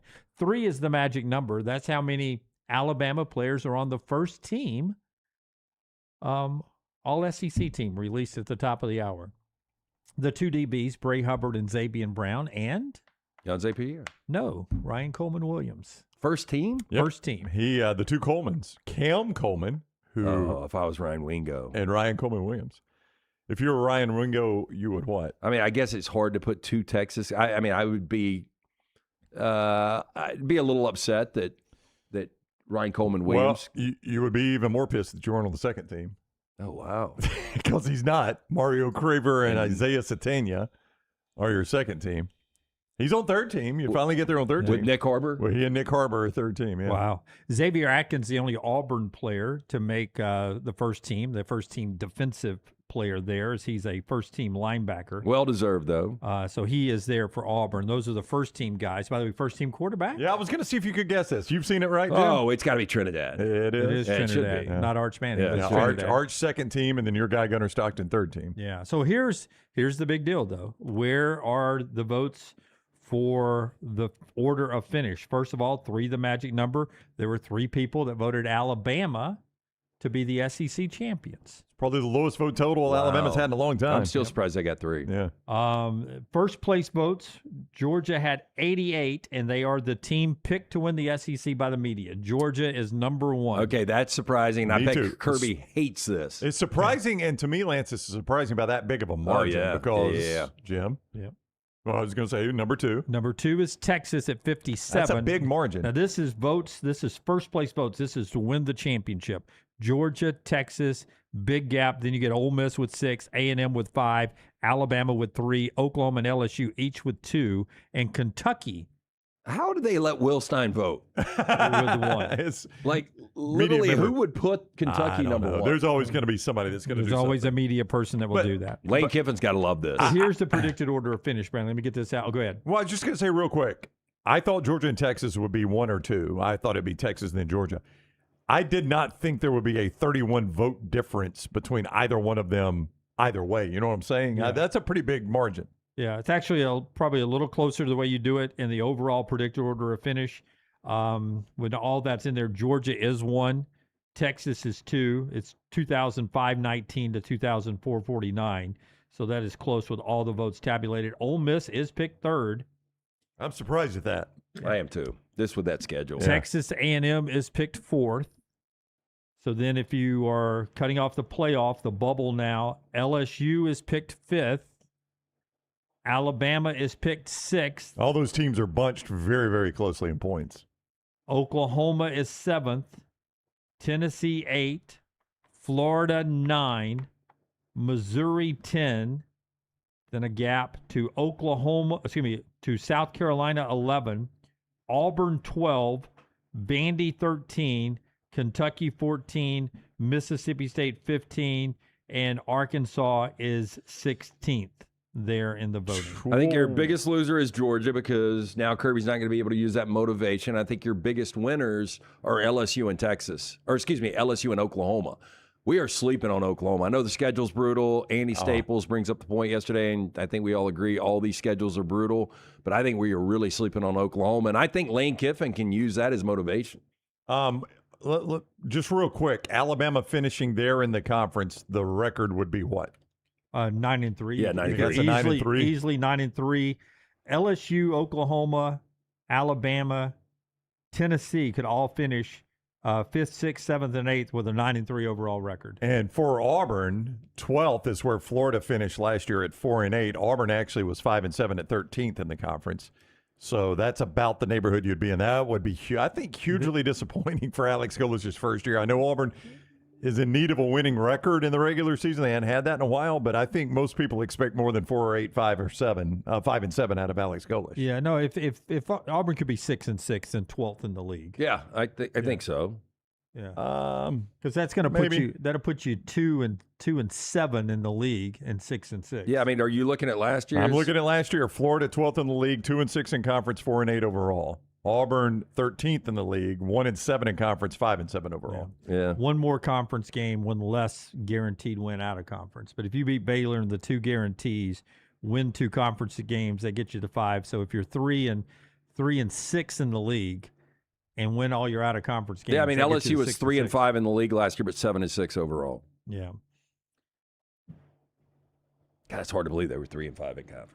Yeah. But that was actually 10th in the conference too, though, with that record. So LSU and Texas A&M right in the bubble transfer spot. Alabama, hard to imagine with 12 teams, the 6th place team getting into the playoffs. That's the way the media votes on this. I'm right about this. We do a coaches preseason at some point, right? Oh, I don't Or know. is that just I postseason? think, didn't Birmingham News used to do that? Weren't they the ones that Birmingham produced News that? used to, yeah. And AOL.com may still do it. I have no earthly idea, but they used to poll the coaches. The coaches. Yeah. Or I think they did the SIDs, maybe. I think it was the coaches. Was it? Okay. I mean, the one thing I would say, if you're disappointed in this, and you've said some teams are disappointed, the one thing you hang your hat on, the media is historically horrible at this. We have not gotten this right year after. In fact, I think Brooks did a graphic, I think. When it used to be really predictable. Yeah, I know. Like it's completely unpredictable now. Yeah, we're awful at it. Yeah, 8. I did since 2000.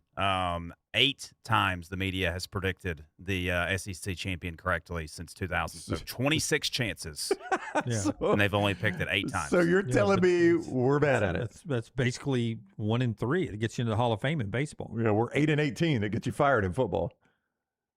Yeah. So 8 out of 26 times we get this thing right. Yeah, I think Scott's trying to pull it up, but I mean that's pretty bad. But you're picking a champion in a very deep conference. I mean, I was surprised when he said we got 8 right. Oh, you thought it was less than that? Yeah. I would imagine the 8 times we got it, a lot of them were Alabama. Do you guys remember probably. There it is. who was picked as the 2015 preseason champion? by Well, the Scott media? just threw the graphic up. I would not have guessed it. It says Auburn and Alabama won. Is that correct? Auburn was predicted. That was the Jeremy Johnson year. I didn't He help was gonna that win the because I Heisman. had Auburn winning the conference that did year, and I you think I really? used to vote. Yeah. But look, Georgia in 2024 picked it and got it right. Then we got it right in 21 and 20, both with Alabama. We got it right in 18 with Alabama. Got it right in 16 with Alabama. There's a trend here. Got it right in 14 with Alabama. And then you got to go all the way back to 2008 when you got it right with Florida and Tebow. 2007, we got it right with LSU, and I guess that's it. I guess Boy, 8. if not for the predictability of Nick Saban, the media would be atrocious at this. The but- only reason it's 8 is because of Nick Saban. I don't think this is just in this conference. I think if you looked at the ACC over the last decade, going back to when Clemson was dominating to when they weren't, I think you'd see a lot of this. And I think even in the Big Ten, I think you'll see a lot of this. Yep, I would agree.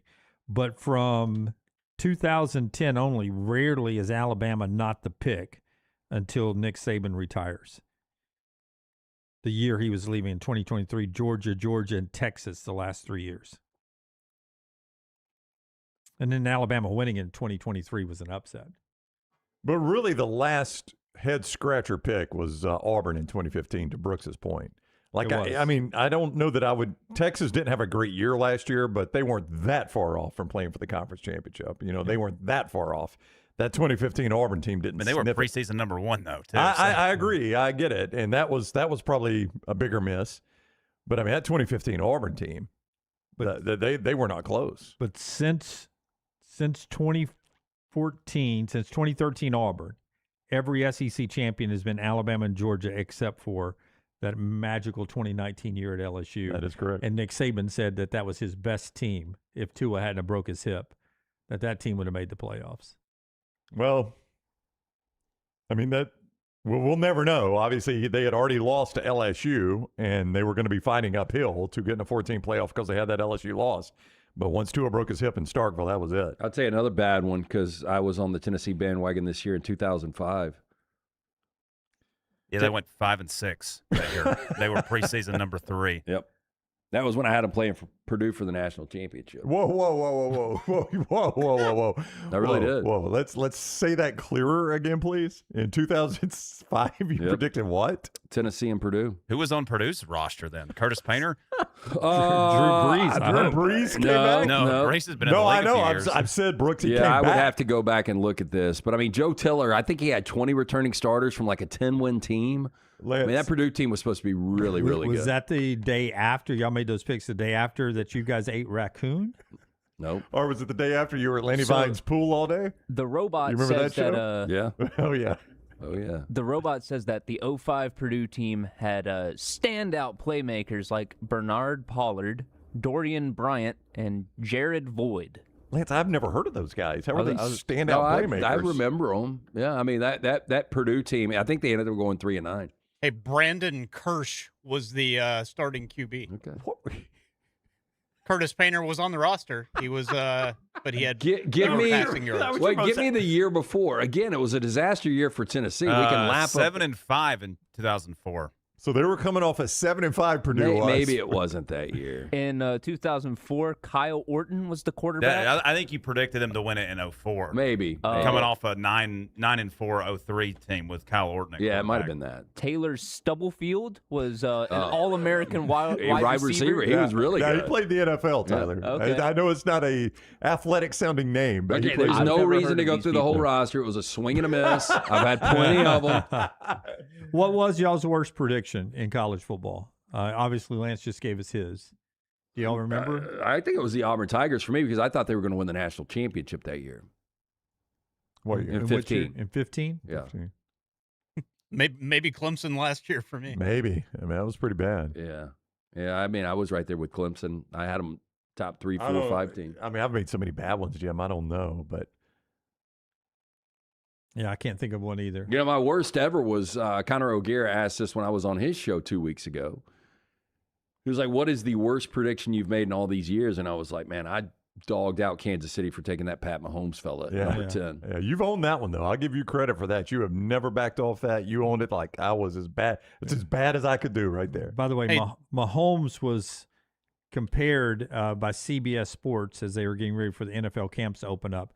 They made a case Mahomes is Messi, Lionel Messi. In what way? That he's such a creative playmaker. The way he throws off, makes everybody better around him. Like Kansas City, for them to go from not making the postseason last year to being back as one of the elite teams, like I don't know how they're going to do it. It's going to be all Mahomes. Will we ever call Mahomes the greatest to ever do it though? Like we do Messi? I don't think he can pass Tom Brady. How many Super Bowls did Mahomes win? He's got 3. 3, and Brady's had 5 MVPs. Yeah, but he had 3 and then lost 2. Mahomes. I think that's right. Yeah, I know he lost to the Eagles Bucks. and the Bucks. Yeah, and Brady lost 2 right to the Giants, both of them. Is that right? Yep. Yeah. Beat the Rams twice. Hey Jim, what did you say about Brock Bowers? Oh yeah, it's a pretty bad. Well, that was more of an NFL prediction though. Yeah, I just didn't think he would.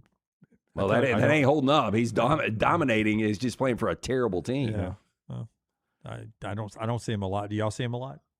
Again, he's playing for a terrible team. I mean, I did say with terrible quarterbacks. I did say of Vandy, this was flash in the pan. You think this Diego Pavia guy is going to do this 2 straight years? I mean, come on, we're talking winless, about Vandy football. I think winless in the SEC. I do believe I had them winless in the SEC. It was when they had their first 10-win season ever. Yes, so. Brooks. I believe I had Vandy winless in the SEC last year. But you can also go back to Kenny Pickett. I didn't think would be good.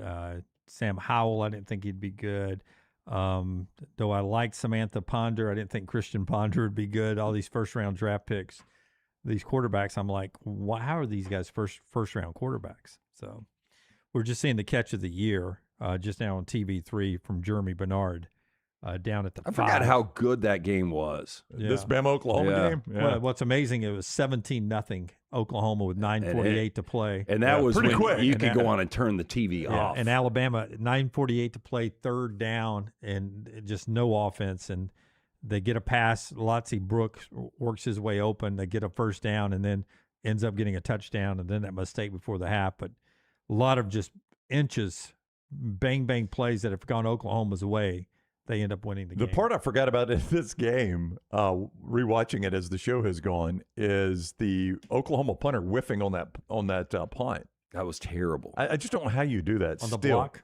Where it was ruled as a block, but really the punter just whiffed on it and then tried to kick it again. And Tim Keenan, right, was the one that I think that was credited actually with a punt block. I remember seeing it in the NFL in the 85 divisional game in Chicago when Sean Landeta was the punter for the Giants. He did the exact same thing. Yeah, was it wind? Yeah, it was wind at that Probably, one. and everybody was terrified of that Bears team. Yeah, maybe that was it. But, I mean, you just don't see a punter whiff on a kick like that.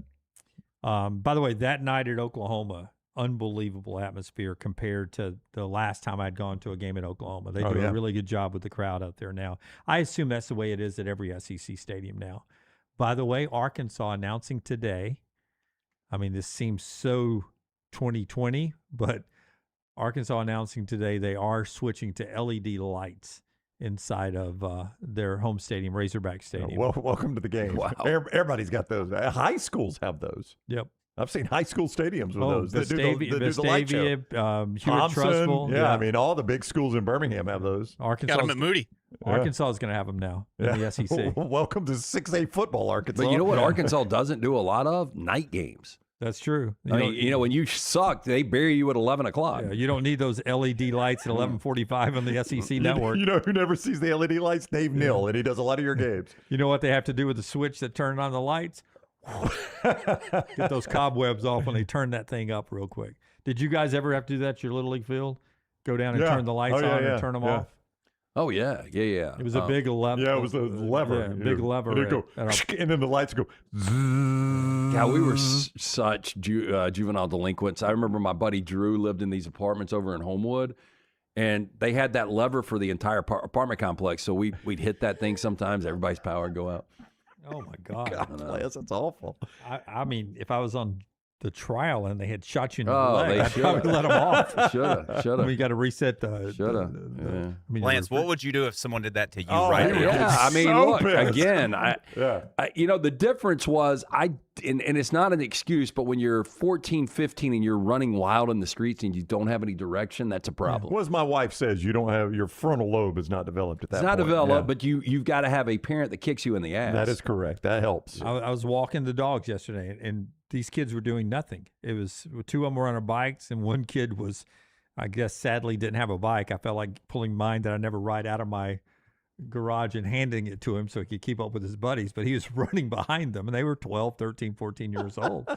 And I thought to I watched them the entire time to see what they were doing because I was like, they're up to no good. Yeah, those little kids. And then I thought to myself, why do I think they're up to no good? And I was like, because I was up to no good. I was doing the same thing. I was running around, riding on my bike, looking to what crap I could get into. The difference is they have options. Like I saw something today where only 4 in 10 kids are playing youth sports or something. But outside of sports, we had to find things to do. And, growing up in Forest Brook, and I've told you guys the sun doesn't shine there, but we had this sewer system, and it wasn't like the traditional New York City sewers. It was more of the drainage system that would be underneath the neighborhood, but we could climb down in it. Oh, my God. And so we would climb. It was like a kind of like a rat or a hamster maze, but we would get a ton of pine straw, and we'd stuff it up, and then we'd burn the pine straw. So there was smoke throughout the neighborhood everywhere. I mean, it looked like apocalypse now. The fire department would say, it's Forest Brook, let it burn. But that's the kind of shit we did because we were bored. Like, let's smoke out the entire neighborhood. And we would. Was that you in the porta potty last week? I didn't see that one. Oh, the guy that got stuck down in the porta potty? You weren't here for that? Oh, yeah, that was Friday. Well, I was reading trash that day. Yeah. Yeah, some guy He was going after a Mountain Dew bottle and ended up in the toilet. Yeah, fell in the toilet and got stuck in there, and the fire department had to come get him out. For how long? 8 hours, was it? Oh, yeah, 8 hours. Yeah. And then he was talking crap to the fire guy. He was like, hurry up. Yeah, get me out of here. Yeah. Would you have just walked off? The guy was like, I'm going to go eat lunch. He was like, dude, I'm the one that's out here. You're in there. Stop yelling at me. You're stuck in a portable toilet. He was like, get me out of here, idiot. And the fireman was like, you're the one stuck in a porta potty. Yeah. You're the idiot. That's kind of like the Trojan horse in the Odyssey. Oh, yeah. You see him drowning. Well, how long were those guys supposed to be in the Trojan horse? Oh, I forget how long they were there. shitting on each other, pissing on each other. Did you bring this up, Dunaway, that literally Notre Dame playing USC, they had an actual Trojan horse that they pulled out of the tunnel? I saw video of that not long ago. No, Did you mention it on the show? Yeah, we did it, but not recently, but I've mentioned that on the show in the it was past. like in the 70s that it happened, but they literally a big Trojan horse that came out of the tunnel. That's right. And was it the game where Notre Dame wore their green jerseys?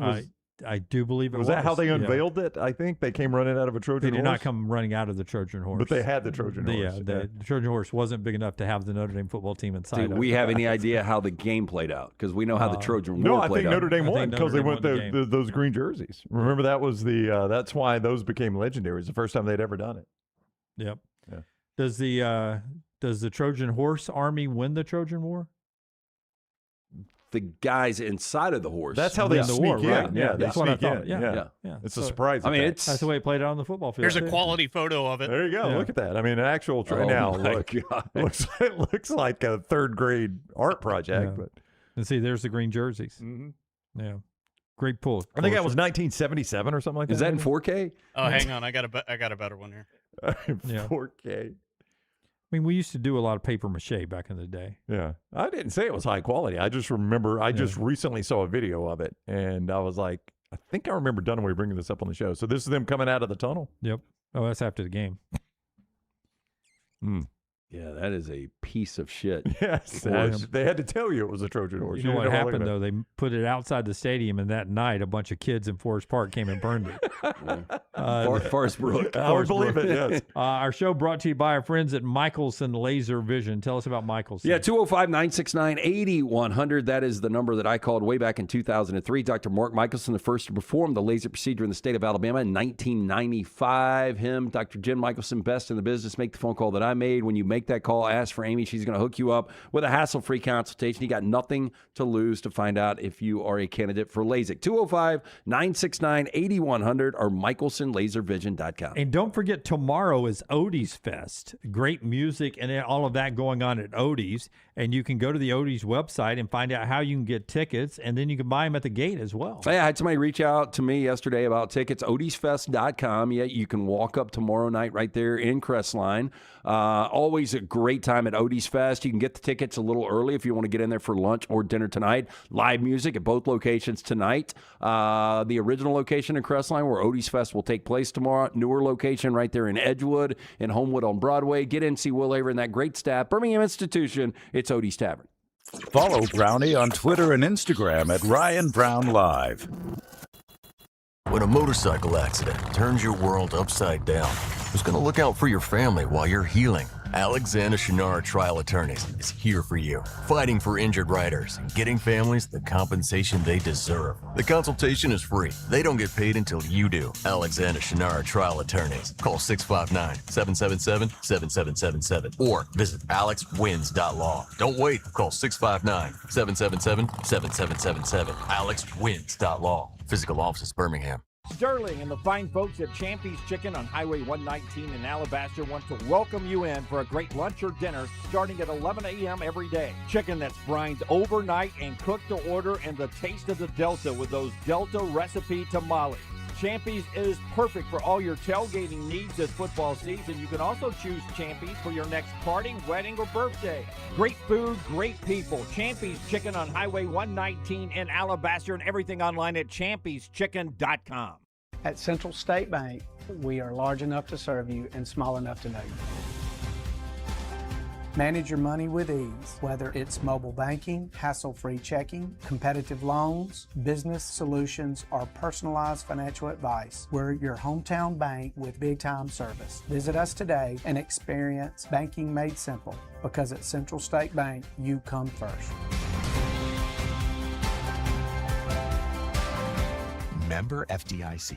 Never miss anything from the next round when you listen on demand through the podcast platform of your choice. Apple, Spotify, iHeart, or Google Podcasts. Wherever you listen, always like, follow, subscribe, and turn on automatic downloads so you catch every part of the next round. Listen anywhere in the world at any time on the Next Round podcast feed and support the show by following, subscribing, and turning on automatic downloads on any podcast platform. Thanks for always making the next round a big part of your day.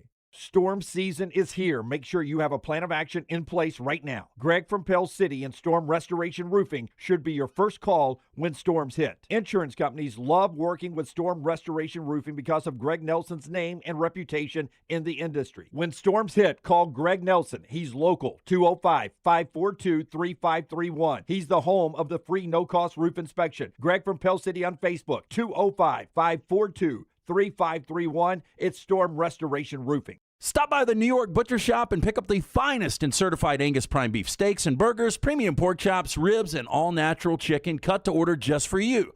Their chef-prepared entrees and side dishes are the perfect dinner-to-go choice for your family and are ready to heat at home. With a great selection of fine wines and desserts, the New York Butcher Shop is your one-stop dinner shop. 2 locations to serve you, Cahaba Heights and on Highway 119 in Greystone. The New York Butcher Shop, rare quality, well-done service. Remember the name Way to Wellness if you're battling weight loss in your life. I'm Jim Dunaway from the Next Round. There was a time I was over 216 pounds until Way to Wellness helped me lose 45 pounds, and now for over 2 years, they've helped me keep that weight off. Here's their website, aplanforme.com, aplanforme.com. That's a great name for a website because there's no cookie-cutter plan. Everything is designed specifically for you. No contract, no sign-up fees, and your first consultation is free at Way to Wellness. Hey, Lance Taylor from the Next Round to tell you about one of our favorite places for breakfast, lunch, and dinner. That is Hamburger Heaven since 1982. Hamburger Heaven has been serving Birmingham's best hamburgers, cheeseburgers, French fries, hand-spun milkshakes, and sandwiches made fresh to order. All of their ingredients are fresh and prepared daily. This includes their beef, always fresh, never frozen, hand-pattied each and every day. For breakfast, lunch, or dinner, visit any of the 4 locations, Highway 280, Irondale, Gardendale, and Homewood.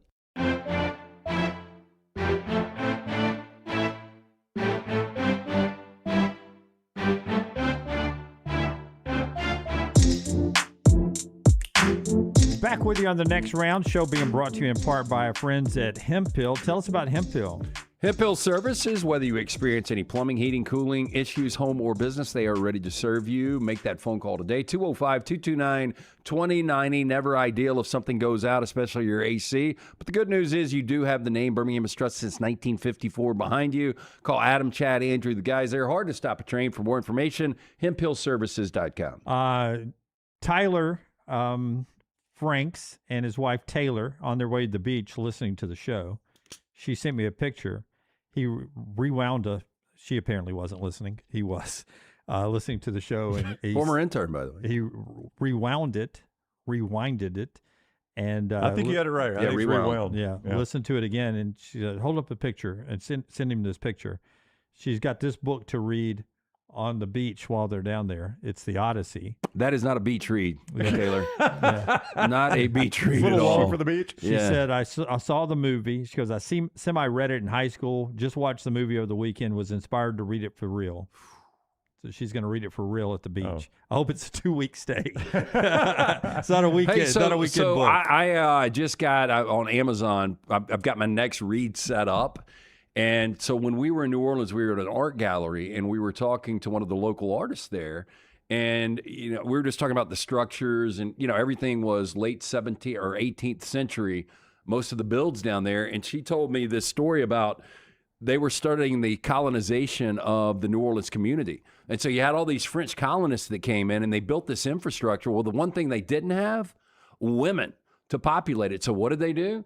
They sent a boat back to France, and they got a bunch of convicts, women that had abortions. Yeah, people that they were outcast in society, yeah. They didn't have a choice. They shipped them over, and they populated New Orleans with that. So there's a book called Mutinous about that journey over and then how they actually populated it. So that sounds like that's going to be my next checkout. It's a pleasant read, yeah. And all of Georgia was basically a prison, right? A penal colony, yeah. Australia. Yeah. So, but I'm talking about in the South. I mean, we wonder why the SEC is so good at football. That's right. We had some hard edges. We got a lot of arrests, though. That's right. That's true. Georgia still can't drive. Hey, by the way, while you're doing shout-outs, somebody in the chat, man, it's too far back. I don't have their name, but I think it was Will, was listening to us, and I hope everything is going well. Haven't heard an update from Labor and Delivery, where his wife was getting ready to deliver a baby boy. Always been surprised at how many first things baby has heard in their lives have been us. They won't remember it. Lance picking Purdue to win the national championship. Yeah, most of my picks end up with getting slapped on the backside and some crying. Yes. So congrats, Will. I hope it all went well. Same for me, Will. The best was a guy still going well. That was in the coma, almost died. And I know that wife guy played it every day. Were you here? Were you with us then, Tyler? I had just started my internship. Yeah, we were out in here. Dallas. The guy came and did an interview with us. He was in a coma, and his wife just kept the show playing. He came out of the coma, and we were the first thing he heard.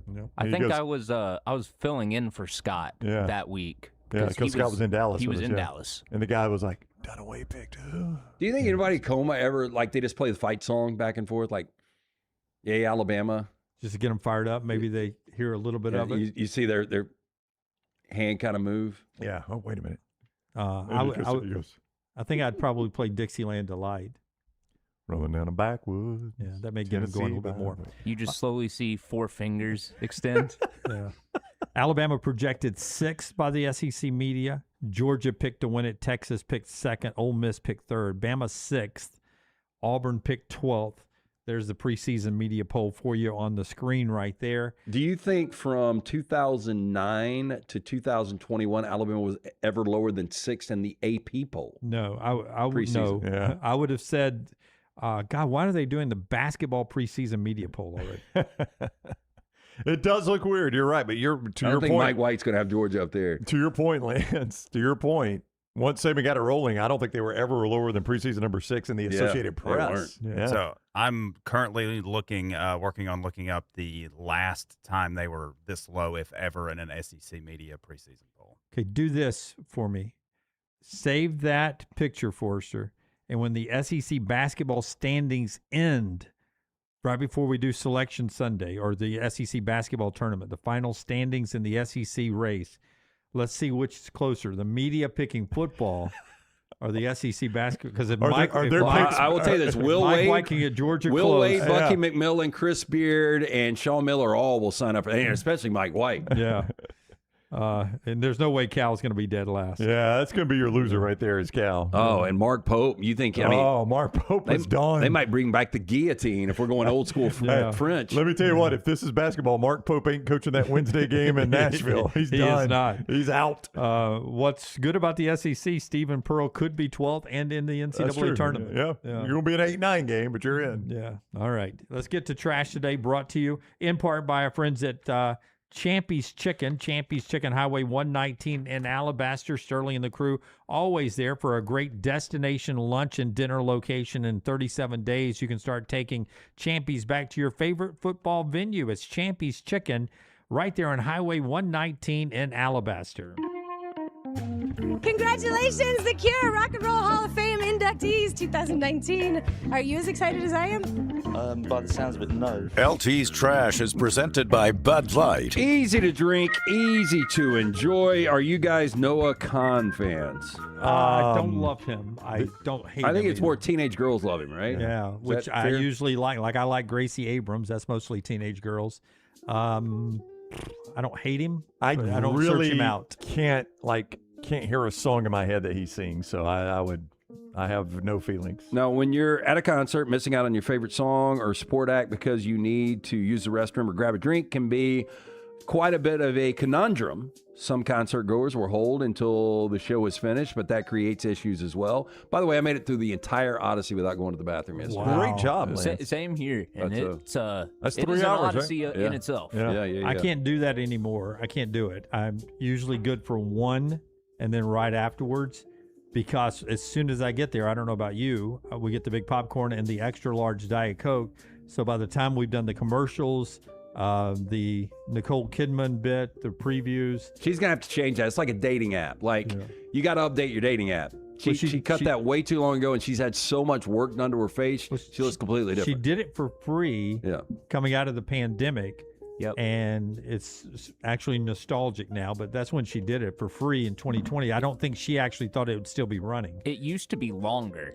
It had a whole lead up bit of her walking into the theater in the rain, and then they either 2 years ago or a year and a half ago or so, they made 3 short ones that they just rotate out, and I prefer the long one. You know what I noticed about the previews is now there is no editing, no restrictions like F-bombs everywhere during the previews. You notice that? Yeah, if it's a red band trailer.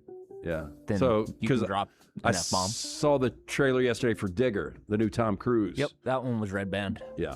But I thought that was interesting. So I did big Sprite and big popcorn, but still made it through, which is pretty incredible. I'll tell you one of the great... my point is I finish it before the movie even starts, so there's no way you don't finish the popcorn, do you? Not close. Maggie's sharing. Maggie's eating some of the popcorn, but I would definitely have finished the Diet Coke, and I'm down to the crunchy good parts that she doesn't like of the popcorn. I try not to munch that. I'm a loud eater when it comes to popcorn. I can get after it. Once that movie gets going, though, they're not going to hear Jordan Palmer, quarterback guru now, he created that app. Do you guys remember in Hard Knocks where it told you specific times during a movie to go to the bathroom? To go to the bathroom is the which least I think is action. brilliant. That is brilliant. Yeah. I always try to guess of when I think I should go.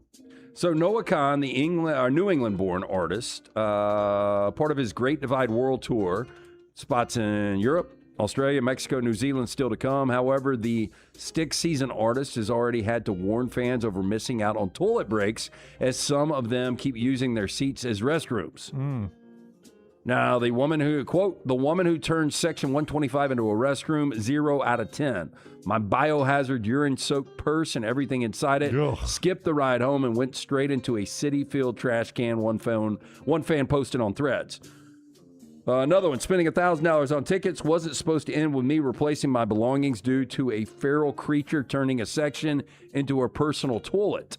Other fans of the show shared similar experiences as well. Quote, everyone in our section 125, I guess it's the same person, was pretty patient with their rude, obnoxious shenanigans until one girl literally pulled down her shorts and just peed. Well, no, did I send it to everybody last night, that ABC local news story from a Morgan Wallen concert? 3340? No, it wasn't here local, but I think it was outside of Baltimore maybe, or it was somewhere else. But this family husband, wife, and niece, little bitty girl, maybe she was 10, went to the Morgan Wallen concert, and they didn't have a ton of money. They saved up, paid for seats. Yep. They were basically behind the goal line of their stadium tour, and they were enjoying the concert. It shows them singing and everything, and then he, on the local news interview, is doing an interview and said, I could hear something splashing behind me, and then I felt something hit me in the back of the left shoulder, and then my wife says, whatever is happening behind us is now running down my leg, and they turn around, and the guy has dropped his trousers and is just urinating on them. I mean, peeing on them. Savage. And ended up peeing on the little girl, too. Yeah. And the security and police came, and they took him outside. This was part of the story. Took him outside and released him. They said, we can't arrest him. And the guy started recording, and at that point, arguing with the police officer. Listen, I don't blame you, but how can you not arrest him? Yeah, I mean, that's indecent exposure is what I would want. If you're the pissing on my young least, daughter, at the very public least. lewdness. Yeah, at the very least. At the very least. 100%. Like, he's lucky it wasn't the last time he ever took a piss. I mean, if you're going to pee on my daughter. Oh. Yeah, so we were walking down, we were in the quarter somewhere. It might have been, I forgot exactly what street it was on, but we had one of the hand grenades from Tropical Isle. And felt something on the shoulder. And, the balconies are all over. And so you just had to throw it away because you don't know. You don't know if somebody's spitting or pissing. That's right. It's not worth it. No, it's not worth it. Yeah. Not getting hepatitis from somebody that's, shooting their shot over the balcony. I saw that story, and, I thought it was going to turn into a brawl, but it didn't. And because I think I would jump in and help the old guy out if he was defending his family. Yeah. And, I would too. If I saw it happen, became a fight, I think I'd go in and help. Yeah, if it's I agree. a stadium seating arrangement, he's lucky he didn't get thrown down the stairs and hit every single one, because that would be the easiest way. That's the old days. Take you out there behind the back of the barn, and the neighborhood dads teach you a lesson. Vigilante justice. Yeah. By the way, have you seen that Vigilante movie? Who's in it? Oh, Citizen Vigilante? Yeah. I meant to talk to you about that. Yeah, I've seen UA it. Bowl directed it from House of the Dead and Blood Rain and Postal. A lot of real. It's Armie budget. Hammer is the lead. He got kind of blacklisted after he talked about eating cannibal. women. I thought it was terrible. Yeah, it's an interesting premise, though. Like, we're just going to go take out the trash ourselves. I mean, it just seems like UA Bowl trying to troll people on Twitter. Oh, it was 100%. I hope you've got video of this next one. A bear that got stranded on top of a utility pole in rural New Mexico has died after being electrocuted, bringing a tragic end to an incident that quickly went viral on. I mean, this is amazing how he gets up there. Yeah, and then he's stuck now. He can't get back down, and he's tired. Now, Look at this him. He's is huffing and puffing. July 20th in Gladstone, New Mexico. Footage captured by drivers going by. Now, another video also includes audio from a 911 call with a passerby telling emergency dispatchers, quote, "I'm calling to report a bear on top of a light pole." Dispatchers said wildlife officials had already been alerted to the situation, but explained that using a tranquilizer while the bear remained on the pole could have caused it to fall. Now, the New York Post later reported the animal was electrocuted before rescue could be carried out. So sad ending there for the bear. I was walking when I was a kid, King Creek Golf Course. I was walking into the pro shop and the old clubhouse, and the line that runs like from the power to the building. You know what I'm talking about? Yeah. From the street to the building. I saw a squirrel running up that line, and then the transformer about 3 seconds later goes pow. You know how loud those things are. Oh, my goodness. When a transformer blows. But that used to happen a lot at jogs, Oh, yeah. And about 10 seconds later, a squirrel, that fried smoking squirrel, goes boom. I mean, it shot that thing so far up in the air. Yeah. Like the sound had already, and that squirrel came back down, and it is smoking. Yeah. The raccoon at the bottom is going, dinner up, order up. Already cooked. I would think this is AI, though, right? I feel bad. The bear's panning. I mean, if you ever thought you could climb a tree to get away from a bear, no, Nope, you cannot. You cannot. Now you may be able to climb down one once he's up there. If he doesn't that's kill not you. AI. No, this is real. There's a 911 footage you can pull up where the audio is. Hi, I'd like to support a bear on top of a utility pole? Sir, this is for serious goals only. And roll damn tide. But I would love to see him climbing the pole. I would too. I'd like to see the start of this. I know nobody was videoing. Sadly, I would go pole one climbing up and then just the pop to see what happens. I'd kind of like to see the electrocution. Yeah. So he's hurt now. Well, he's exhausted. Look how he's huffing and puffing. And it probably feels bad on his nuts. Yeah, why did his dumbass climb that pole? Yeah. So the article says that a lot of times when bears get scared by dogs, cars, stuff like that, they eat the human. They'll climb things. Not sure what scared him to climb this high up, but yeah, that's why they do it. So, a night at the movies in Coconut Grove turned into an attack on a woman when a theater patron became violent after he appeared to be set off by her laughter. Now, the 24-year-old woman, who wanted to remain anonymous, spoke with 7 News on Tuesday. She said Sunday night's incident landed her at the hospital with a fractured finger, bruised cheek, and an eye injury. Quote, yeah, he got angry. Cell phone video captured what unfolded inside of the auditorium after a group of friends all laughed at a scene in the movie. Now, something happened in the movie. We're laughing like, ha, ha, ha. And he says, shut the fuck up. I said, you cannot be quiet, not shut up, the woman said. The victim said the man sitting in the front did not like the laughter and started heading her way. As he walked to me, he said, I want to throw all your food away. And I said, do it. And he said, she said, I never thought he was going to get to the tray, but he hit me in the face. He said he was going to break my finger. Video shows the man slapping the woman in the face with a pizza pan and then throwing pizza slices on a plate up in the air. Now, she said he hit me, then he went to his seat. Her friend snapped a picture of him lifting his plastic cup before they called for security and police. As a guard took the man out of the theater, the group followed him, hoping the guard would hold him there until police arrived. Victim said the man was let go prior to the police arrival. Quote, I was crying. My friends were mad because they let him go. My gosh. Civility has disappeared in a lot of places. I just wonder if we had incidences similar to this. We just didn't always have video of it. Like, now they become so... Yeah, you're probably right. We probably had this all the time. I don't know. I can't remember seeing something like this ever in a theater. Yeah, I doubt it was just the laugh. I bet some other stuff led up to I mean, this. Tyler's been to the movies more than anyone up here, That's even true. in his young age. Like, I've been to a ton of movies, but I can't even remember the wildest thing I've seen at the theater. I've never seen anything like this. I mean, I guess the wildest moment at a theater was when I was sitting in there to review one, and then I got escorted out because there was a bomb threat on the building. Oh, yeah. That was kind of wild. But then outside of that, I mean, I had to tell one couple to be quiet during juror number 2. Not a bad movie. Did you do the shh or like, hey? You know what's guys crazy? mind? How do you call a bomb threat in when much nobody more- has hard lines anymore? Yeah. What's that? I said, I don't know how you call a bomb threat in when nobody That's has hard true. lines. How would you call the theater? Who do you I don't call? know. You get some call center in India. But yeah, they wouldn't stop talking during one of the deliberation scenes in juror number 2. And I said, is this movie that everybody else paid their good money for interrupting y'all's conversation? You said And that? yes, I did. I was pissed. Dunaway, tip your hat to him. That was pretty good. And the girl had those long, annoying fake nails, and they were doing the tap, tap, tap on the phone. Oh, geez. And then it got so bad where somebody at the end of my row got up and told them to shut the F up. Wow. And then they Did looked they? at me. No. They looked at me and stuck their tongue out, and I Stuck their tongue out? Yes. The dude stuck his tongue out, and I was just like, all right. Dude? And I said some words. And This is why I just don't go anywhere.